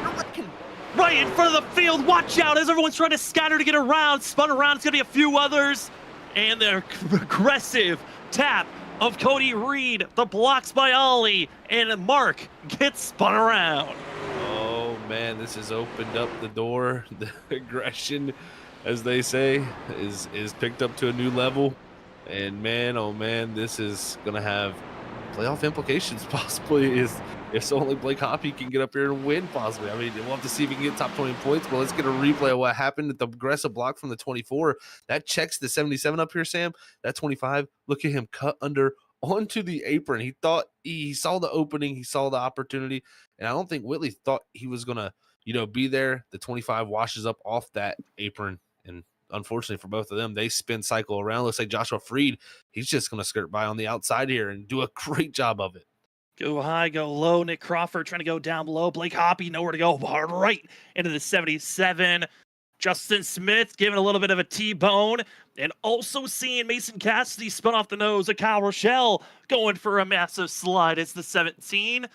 And Mason Cassidy, again, stuck in traffic right on board the 17. He's going to be seeing the 70 was inside, slowing down, seeing the wreck, speeds up, let's get rolling, and then gets tapped and spun around. Oh, just so unfortunate they're caught up in that incident, and things happen so fast here at short tracks that it's hard to tell, man. But we saw aggression there. I mean, we saw a ton of it, and Mark Whitley going to be back in, it looks like. So far, it's scoring him 10th, but we'll see if that is the official scoring when it does get back restarted. But man, he's going to be looking to charge through this field. This is going to get very, very dicey. And looking back at other drivers, Cody Reed involved with that, looks to be back in 13th place. But drivers did come into pit road to get service done, looking to be drivers from 14th on back. Going to be coming into pit road, tires, fuel. They're going to have a slight advantage, not a big one, but a little bit of advantage here, liking to take, as Eric Stamp, Tyler Dangler, as well as Kyle Rochelle, Joshua Kanata, Ryan Fareed, Mason Cassidy going to get some, they're part of the group of drivers that came into pit road that just got tires and fuel. But I think they might be a little bit too far back, especially with the amount of laps there's still left. This is going to be a tough task to make big moves, with just a small advantage on tires. Exactly, just a small advantage and long way to go. So it's going to be tough for those drivers, but maybe if we get enough laps here, they could look to stay out later, but we'll see how the grouping works. But I was surprised. Mark Whitley, Cody Reed, both those drivers stay out after that incident, after both looping it around. Whitley with some good right front damage on his right front fender. Wouldn't be surprised if those tires are pretty torn up after that big slide like that too. We'll see how they can fare with the worn out tires from that wreck and the damage, but they elected to stay out here, Sam, and keep their track position. If Whitley can somehow get himself back up here and will himself to a win, this would be a miraculous drive. Well, also what makes it odd for Mark Whitley and Cody Reed is with that big slide, they were part of the 5 drivers that decided to take only 2 tires under the last time they came into pit road. So those tires are going to be even more worn down, and this situation is going to be tough on this restart. This is the deepest in the field Mark Whitley has been all race long. He's been up front dominating, leading the most laps. But it looks like tonight could be another night. And you look back to past trends. Season 1, It was Vincent Sora who was Season 1 champion for that race. First time they ran at Richmond. Sora led the most laps. He got the pole, but didn't win. It was actually Brandon Colley that got into victory lane. Could we find ourselves with another similar situation where the driver that got the pole, led the most laps, is trapped and not able to get the win? It's looking highly likely. With Ollie Fonseca's aggressive blocks, will we see another one? And what is Joshua Freed, Blake Hoppy, what are they going to do with Nick Crawford, Danny Cochran, and John Forbes looking very hungry to make this pass and challenge the 24? Pace car is into pit road, into the Geico restart zone, and we're green for the pretty Southern colors, 150 at Richmond. Here comes Nick Crawford diving to the inside of Joshua Freed. He wants an opportunity to go up here, get his first win of the season right before the playoffs kick off. The champ wants to see him, but 3 wide. Zach. We're 3 wide, 2 rows deep. Mark Whitley in the middle, bouncing back and forth, still wobbling. As going to be seen, drivers still 3 wide, 2 rows deep, and Mark Whitley goes backwards. It backfired for the 77. Danny Cochran, Hoppy, Forbes, still they've been 3 wide for a whole lap as they continue to dive down into turn number 1. The aggression is picked up to a whole different level with Cochran in the middle here. He's trying to hold on to him, but Hoppy's wrecking. Hoppy into the 2, swipes them again, and the field starts scattering. Cody Reed nowhere to go. And we stay green somehow as Cochran slides back in front of the field. And also, Nick Crawford got spun out of 4.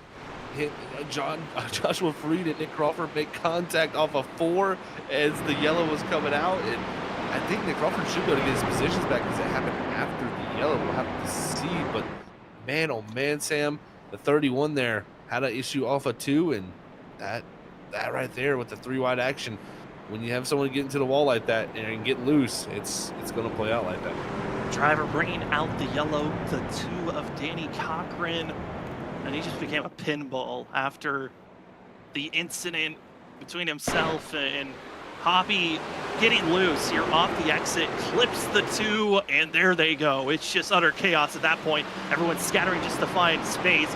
Campbell hard on impact, safe for the 25. And then, whoop, gasses it up, and away the 2 goes. A little bit of a slip there for the 2 as he was trying to get it back going, but easy to do there when the tires are already that hot. And, oh man, there's Nick Crawford there. You see him spin off. That was contact between him and Freed coming off the exit of 4, and just got the 74 loose, but for him, he gets back up to 3rd. It's going to hurt the tires a little bit, but again, they got Fonseca on the old tires in front of them, so they still have the advantage in their ball field. But man, oh man, Sam, this has changed everything. Can we go back to that Danny Cochran incident and hop on board? Because I'm just curious from his point of view on what else he could have done on that incident, because he had certainly a wild spin for himself, and the aftermath, I mean, just showing how difficult it is after you're spun around. On trend, just gassed it up and getting to move forward. Zach, those heated tires that we were talking about, makes the contact, spins around, tries to get rolling, and oh, there he goes. It is so easy to do that. The tires get so hot so fast, and it's surprisingly, you press the gas, and I mean, it literally is like you have no rubber on the rear tires, just like you got the metal to the contact to the ground. You just spin a 360 right around. So for the 2, that's tough because I mean, the 31 got loose there. I mean, you can't get Blake Hoppy anything bad there. He's going for trying to get a win to get into this, but just got a little bit loose up here in the front of the field, and right there, that just caused a huge pile up. And now Mark Whitley up to 8th, but I mean, how much damage did he sustain there? Didn't seem like he could take off very well. So I don't know if the 77 is going to have too much power to get himself back up there, but we got a battle that's going to happen up front, because Freed, man, if he can go for that first win, Sam, what a story that would be. It certainly would be a wild story for himself. He's out of any chance of pointing his way and winning to make it into the playoffs, but what a feel-good story it could be for Joshua Freed, who is in this fighting battle. The win's going to be difficult, but can he get a good finish, get a top 5 finish? Hey, if we get these cautions rattling off quick, it could be still there. Driver taking advantage of this yellow. Danny Cochran into pit road, going to be taking 4 tires and fuel, as well as damage repair, but the damage is so great, I don't think Danny's going to be a factor to watch out for late in this race. And Blake Hoppy able to get fresh rubber, as well as GT Rosari. Now, both of them were also dealing with other top damage on top of this, so we'll see how they can recover after this incident, but we're stacking up. Zach, as we're closing in to 30 laps to go, what can the mental be for these drivers, knowing that this race could turn into another 3x3x3 with some of the aggressive moves that we know Mark Whitley's going to make? We know drivers are willing to make moves. I mean, you got Trenton jump up the 5th here. I think you're going to see Jump making some big moves. John Forbes up the 4th here. He's always aggressive. And you got Freed, who's never won a race here at ISRC. You know he's going to be aggressive. Even Nick Crawford, our champion from last season, hasn't won a race yet. He wants to be aggressive. And Nick Fonseca in front of old tires. It's a recipe for some wild action, so get ready, folks. Here we go. Pace car into pit road, into the restart zone. Ollie Fonseca, great launch, his best one so far. Already going to be a car length and a half ahead of Joshua Freed. And Nick Crawford sending it down low. Let's already think about 3 wide as it spooks Freed up, pushing John Forbes up slightly higher as we're stacked 2x2x2 all the way through. It's Ollie Fonseca still with the lead. Fonseca on the old tires leading the way, but for how long? He wants this thing to stay yellow flag riddled, and it would help him out a ton as there's Freed getting loose, but now it's going to be Forbes diving to the inside and nowhere for Fonseca to go. He's shoved up the racetrack as it's side by side for the lead. Side by side for the lead position. John Forbes is going to have the nose, but they're scattering behind. Drivers breaking loose, breaking right, holding on as our top about 8 still able to get moving. It was Malik Kuntz, the major slide, holds on. Ollie Fonseca, though, takes the lead right on back. The 11 stuck side by side with his teammate for second. Christopher Norris here wanting to go out there and win a regular season title. Could he get it done if Mark Whitley ends up in a worse spot? We'll have to see, but Whitley is fighting his way back up to the 7th position, so it's getting mixy up in this top group. Looking at how the bonus points would line up with Mark Whitley leading the most laps, getting that bonus point, leading a lap, and as well going to get the stage win. The 77 would have to fall all the way down to 21st position, and for that, Christopher Norris would have to finish in the top 3 if he's going to have a chance for the regular season championship. But up front, it's our top 4-5 drivers still in line. It's Mark Whitley and Joshua Freed that are side by side for 6th. This is so tough. It's 3 teammates all behind. Fonseca is now Freed trying to hold off Whitley. But Whitley wants an opportunity. That is, if he can go up there with the damage, with the worn tires from the 360 spin, this would be a definite big statement win for him. But he has to get passes done quickly because right now that group up front is trying to get away. Trying to just scamper, not let the 77 have a chance to move forward. The aggression level ramping up even higher as we've got 26, about to be 25 laps to go here at Richmond for the Pretty Southern Colors. 150, the last race of the regular season, and the hype is already screaming here for the playoffs. As the drivers know, momentum is so crucial. You want a good finish to set up heading into next week where you know it's going to be a wild card race. Talladega to start the playoffs off. You might as well show off here this evening that you know how to get it done at Richmond. And right now, the battle for 5th is on. Trenton Jump trying to hold off Mark Whitley. They're going to almost make contact off of 2, as even the group behind them is racing. But I think Whitley here going to make the clean, concise pass here down to 3 unless the 46 can get the run off. He's trying to fight for it, but the 77 closes the door. Whitley up to the top 5. Now has 3 Snowy Desert racing trucks to dispose of before Fonseca. Mark Whitley maybe getting some deja vu of Bristol. He had to march his way past the teammates of Snowy Desert Racing, had to move and bump his way for every position if possible. And here tonight, it might come down to just a tap here, there, anywhere it can go to take these spots. Joshua Freed still trying to defend for a top 10 finish. Tyler Dangler into the mix, but a driver who, again, freshes the tires. Give that to Tyler Dangler and Mason Cassidy. That last lap, just the 10th off, but they're also stuck in traffic. Stuck in traffic right here, and these tires are trying to come up through. And right now, like you said, it's just they got to get clean, concise passes done, because if they don't, they're going to have troubles. Now Cassidy trying to slide in front of Kuntz, but just can't do it as the 98 fought back, but the 17 will clear here, as now he's going to try to look to maybe follow Tyler Dingler around the 39 of Freed. And Tyler Dangler, if he can get by Mark Whitley, this would make this race a little bit more interesting. Instead, he's still fighting side by side with Joshua Freed. That extra little bit of grip is helping for themselves. Like Hoppy has a slight issue on the entry of turns 3 and 4, but it will continue to stay green as up front. The 19 makes the pass, the 17 makes the pass, and they are the hard chargers right now with fresh rubber, with just out of a 7-lap advantage over our top about 8. Can they make these tires work, or will they run out of time as we got 20 laps to go? And Mark Whitley touched the apron last time in 1 and 2, and he lost track position and more damage than right front fender and getting into the wall for 2. So the 46 to Trenton jump. So now Mark Whitley's going to have to try to get back around jump. That might have took his opportunity out of the ballpark because he was all over Crawford before. Mark Whitley, once he gets in traffic, he knows that it's desperation time and sometimes just be too aggressive at moments. And the patience, throw it out the window because he needs every single position so badly. And with 19 laps to go, and he's seeing a race that I thought was just his to have and conquer being tossed away in an instant as the aggressive passes earlier on really hindering. But Ollie Fonseca, a half a second ahead of John Forbes and Forbes, Christopher Norris, Nick Crawford, they are stalling out. It looks to be the 24 looking good so far this evening.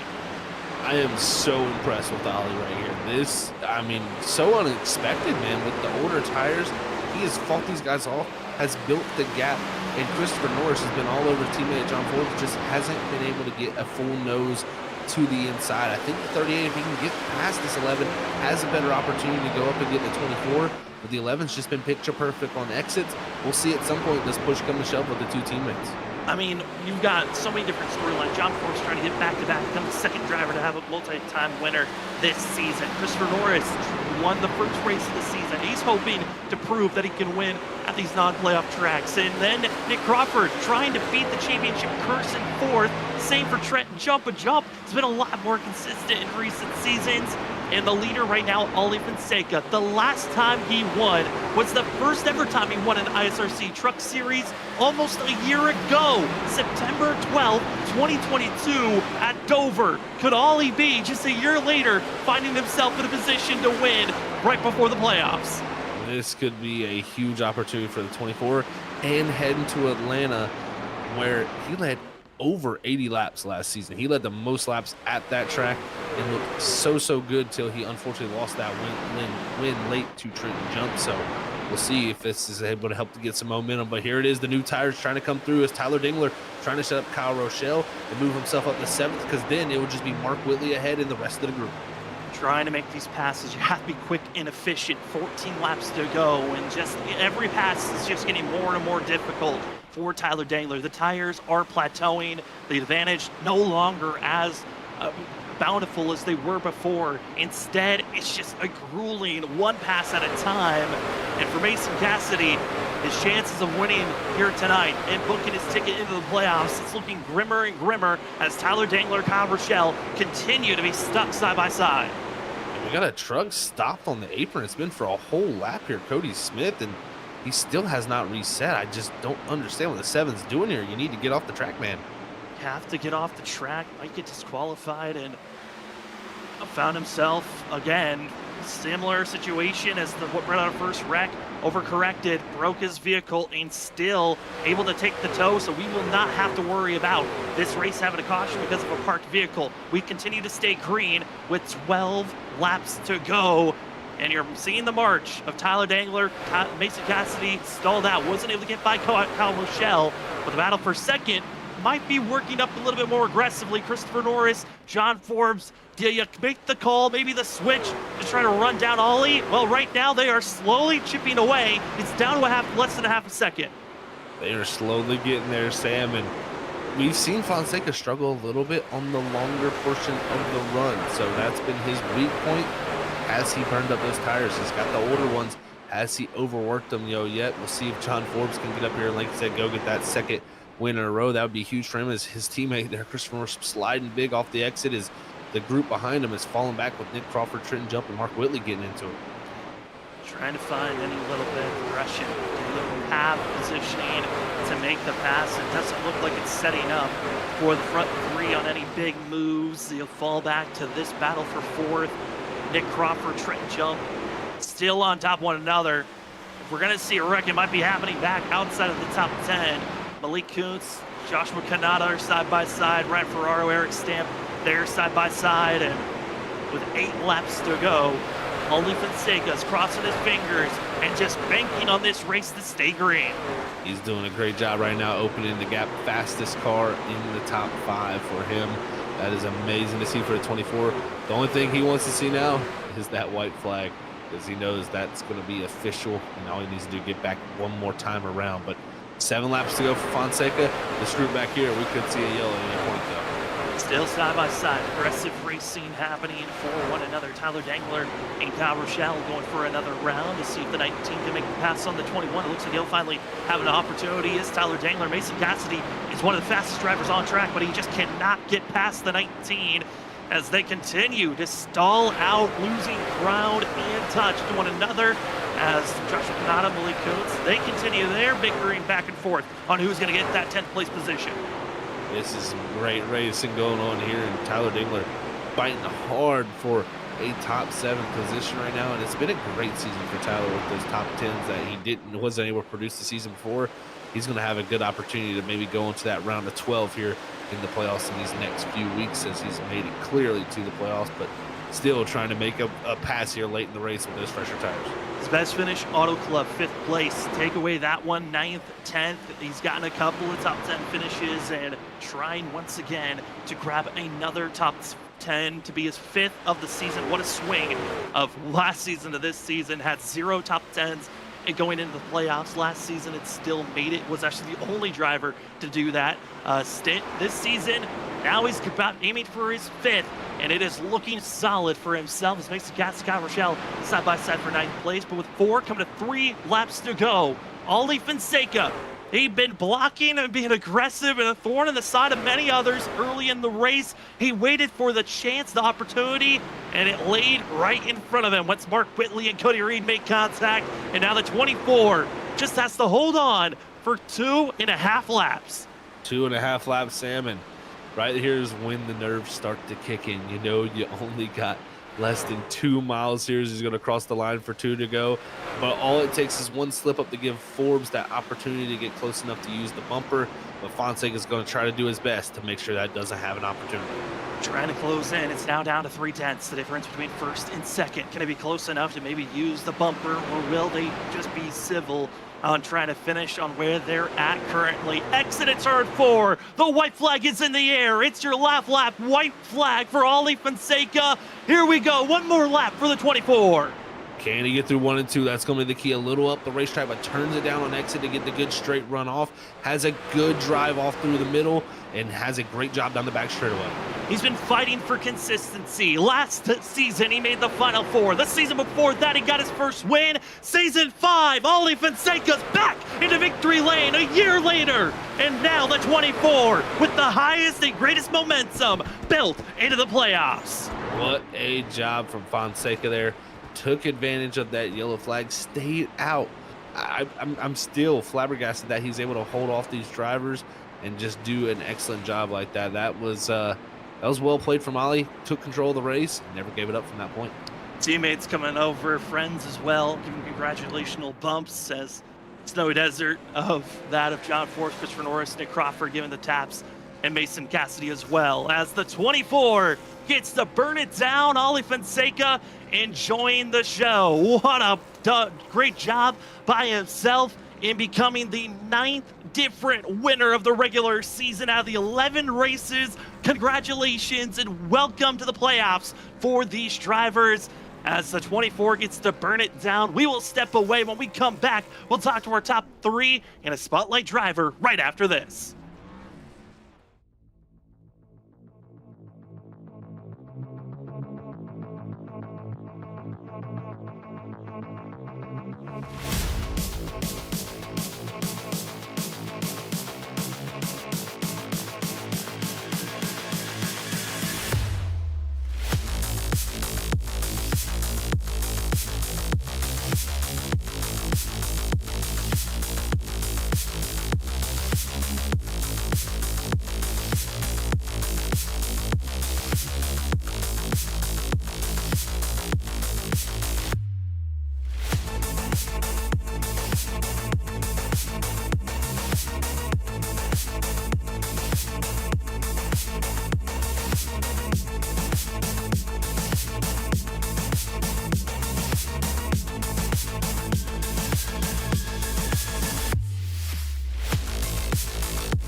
Welcome, ladies and gentlemen, to the ISRC Larry R Productions Truck Series post-race show on Freaky Fast Broadcasting.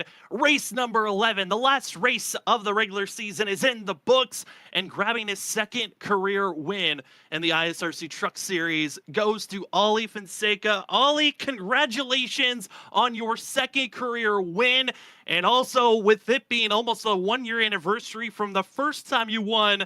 Man, how are you feeling after tonight? I'm pumped up, man.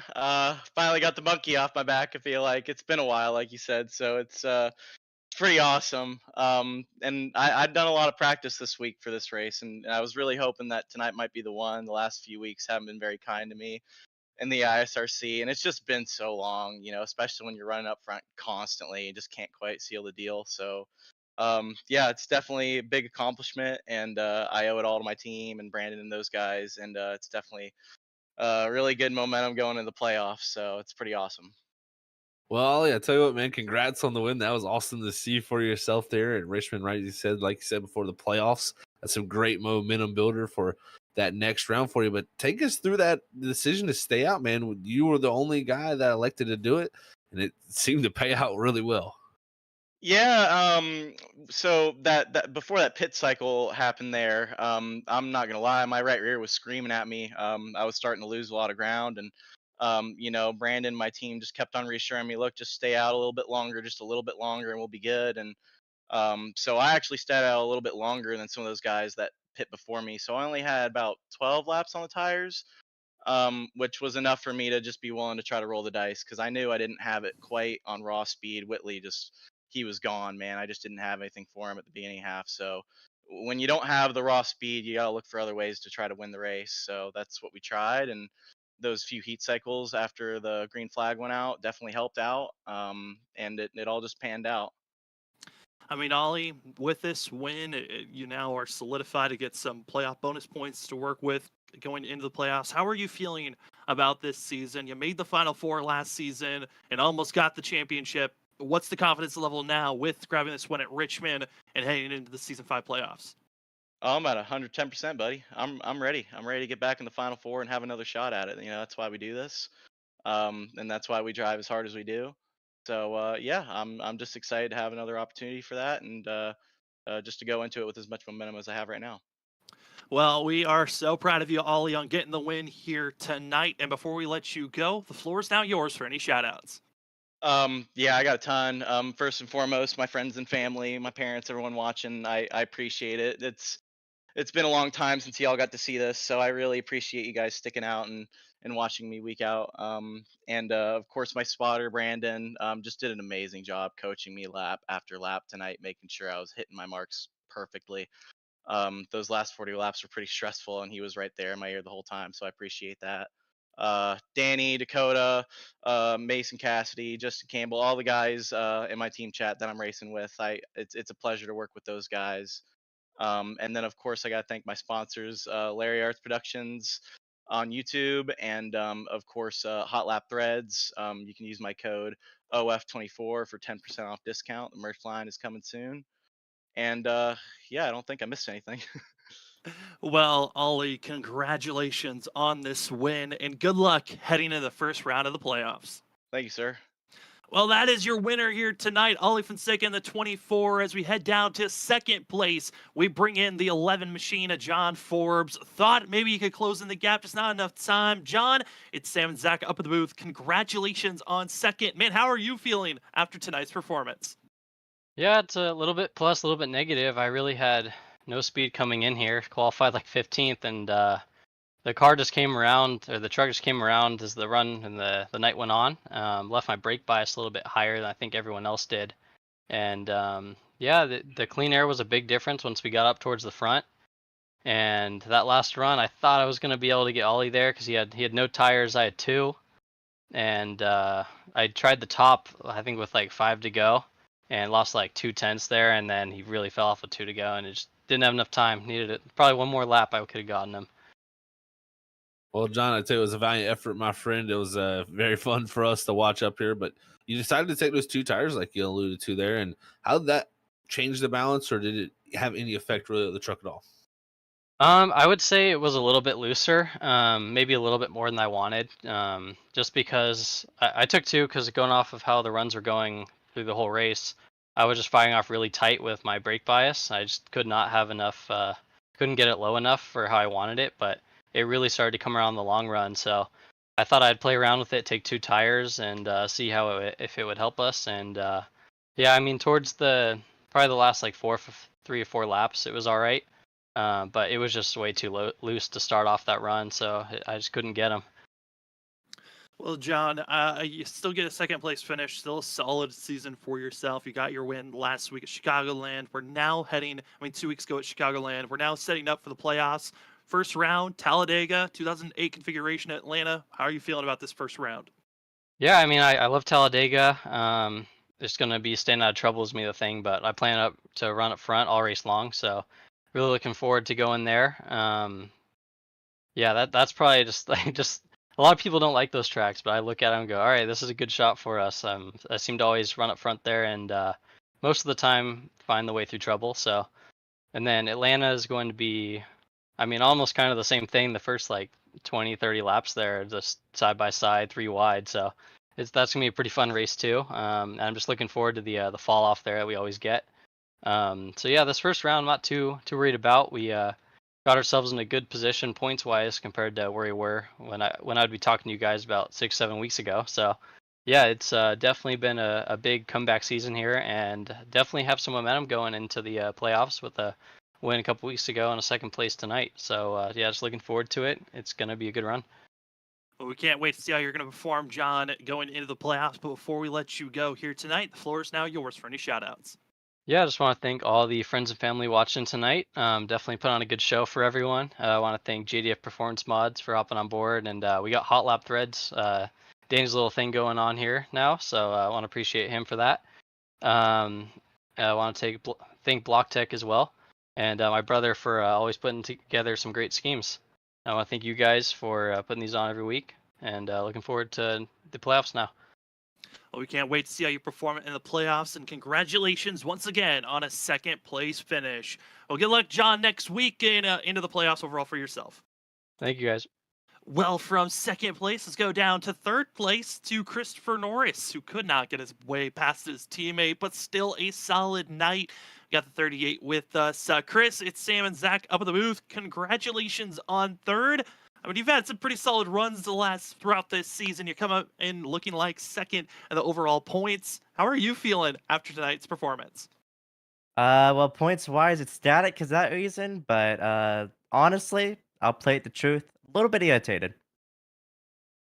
Well, Christopher, we saw you had to work hard out there tonight. I mean, take us through it there. I mean, it definitely, I could see how it could be a frustrating race from your driver's seat, but how tough was it to pass out there tonight, and what was it like racing out on the track?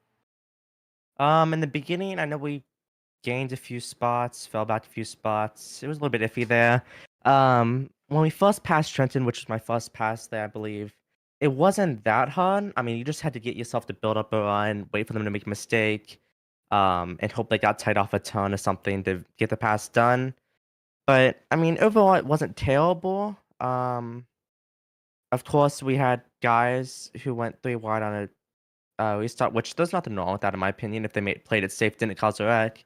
But we also had other people blocking for those 3 wides, so that almost caused a wreck a few times instead of the 3 wide causing a wreck. So I mean, overall, the passing wasn't terrible as long as you get the run that you needed. And restarts were iffy. Like I said last season at the championship race, it's just an eye for an eye. You know, you deserve what you get treated. I mean, you know, you do something to someone, you deserve to get the same thing back sometimes. So, if that's how it is, then it's going to be an eye for an eye later this season. Well, I mean, it sounds like you certainly are coming into the playoffs with a little bit more chip on your shoulder. What is the confidence level compared to past seasons heading into this playoffs for season 5? I don't fully plan on making it to the round of 4. It's a goal, of course, but there's a lot of fast guys in this league. So I'm going to do everything I can. Right now, the goal would probably be the round of 8 because I pretty much accidentally set a pretty high precedent last season with making the final 4. So it's a goal in mind, but I'd be happy with the round of 12, round of 8. Do what I can to fight my way up. Well, Chris, still a great performance this season. You come in that looks to be second overall in points after the first 11 races. And good luck heading into the playoffs. And now the floor is now yours for any shoutouts. Of course, my teammates, John Forbes, Cody Reed, Nick Crawford, also some affiliates, Tyler Dingland, Josh Kanata, they were all there, just, keeping everyone cool, everyone calm, especially towards the end. I feel bad for Cody with what happened. Of course, you guys for the great show. My parents for watching the race. CustomLids.com, do it yourself a custom hat. And then, of course, the admins for putting on this league. That is going to be the 38 machine of Christopher Norris. Congratulations on third place and good luck into the playoffs. Thank you. Well, Christopher Norris had a great rebound for himself. Let's talk about another driver that had some great rebounds. He looked back to last season, made the playoffs with no top 10s, no top 5s. Well, this season, it's a different story. Tyler Dangler is our spotlight driver, finishes 7th here this evening. Tyler, congratulations on a top 10 finish, your 5th of the season. How are you feeling after tonight's run? Well, Sam, I gotta be honest, I'm very sweaty. The green flag run after kind of all the chaos happened after the stage, I didn't think it would go green the whole time. So, after that green flag run and then also a green flag stop, it was definitely a test of endurance and keeping the tires going until the end. I believe actually we had a caution in between there, but still, it was long and tiring for me. It definitely could tell it was like that, Tyler. It was a hard fought battle for you there, man. Congrats on 7th and getting into the playoffs once again. But speaking on those playoffs here, starting next week with Talladega and Atlanta 08 for that first round. How do you feel heading into it, and what's expectations and goals for the 19 team? Well, obviously there's no road course in the first round, so I'm glad I won't be doing my normal strategy there to make a first round exit. But I think back to season 1, I got 5th place, so that's all I got to show for having a good finish there. And then Atlanta's kind of been up and down pretty much, so I have high hopes that I'll make it at least out of the first round finally. But it's very unknown for me. Well, Tyler, we're excited to see what you're going to perform in the playoffs here tonight. Those last 20, 30 laps, the long green flag run, you decided to come into pit road late under that last caution. Same with the 17 of Mason Cassidy.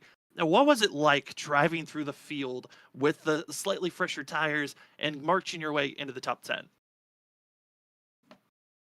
Well, I had, I believe, 2 tires on, just right sides on before that, so they wasn't really doing too well for me at the time. And then also the green flag run happened. So I just wanted to put on, I had 2 more sets left in the pits, want to put on 4 fresh ones, just to get myself in a better position if a long run were to happen, or, have a set still left in the pits. And just kind of charge my way through, because I knew that there were some guys ahead that were on older tires that would eventually fall off, and then there were some guys that were good on the short run, but also were kind of struggling on the long run. So I knew that I could get by them. It just mattered of me, just pacing myself and getting through. Well, Tyler, it was an amazing run to watch you climb into the top 10 and get the finish that you did, and to make the playoffs as cleanly as you did. Before we let you go, the floor is now yours for any shoutouts. Well, of course, I'd like to thank you guys, for broadcasting. This is the 5th season that you guys have broadcasted, and I'm very thankful for you guys. I'd also like to thank my parents for maybe watching tonight. I'm not sure. Hello, Mom, by the way. I'd like to thank my girlfriend, Lindsay, very much for watching. She got her, in this past off week, she got her first win for the Better Half Dash, so I'd like to congratulate her on that win. Got her win before me, so it's a little hurting, but I'll get up there sooner or later. If we probably had 100 more laps, I probably could have gotten that win, but didn't get there. And I'd like to thank all the people that was in the VC with me, as well as everyone having a clean race and no drama tonight. Just because Martin couldn't be here tonight, so I was the only admin that could really watch over everybody.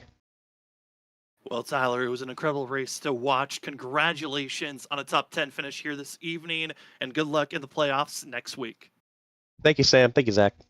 Well, from our interviews, we head to our unofficial results here this evening. Ollie Fonseca, his second career win, first of season 5, excuse me, and for the 24, setting up with the most momentum going into next week. As we look at the rest of the results, the 24 certainly had a great run to get in that lead position. John Forbes taking 2 tires, same for Christopher Norris. They will be falling to second and third. Nick Crawford and Trent Jump will be finishing on our top 5. Mark Whitley was only able to climb up to 6th, with Tyler Dangler, Mason Cassidy, Fresh Rubber helping and assisting them to get 7th and 8th. Kyle Rochelle 9th, and Malik Kuntz finishing out our top 10. And as we look through the rest of the running order here and the finishing unofficial results here, Sam, it was interesting nights for some of these guys. Blake Hoppy there trying to fight his way in and get that victory to maybe win his way in. Got in that incident there with Danny Cochran, and that really ended up ruining the 2's race back there in 21st. Reed at one point there finished in 20th. He was a contender for a win at some points, but unfortunately that caution there would catch him out between him and Mark Whitley getting into it. So wild night here in Richmond, but I tell you what, it's setting up for a pretty spectacular playoff run we're about to have as we head to Talladega. Playoffs, when the drama certainly does heat up to its highest temperature, and it's going to be a fun one to watch. Next week, Talladega, the start of the round of 16. Only that of 12 drivers will move on after this first round. Talladega, 2008 configuration of Atlanta, going to be the first round. Round number 2, Road America, then Martinsville.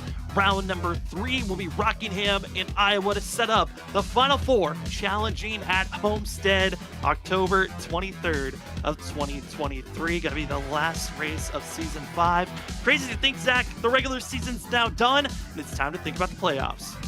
It really is, Sam. It really flies by, man. When you have great racing like we've always had here on Monday nights, the twists and turns, the drama, the bright moments, the low moments. I mean, we've had everything here on Monday nights, and I think that's what makes it so special here. And here we start another playoff, man. 5 seasons now. It's crazy to say.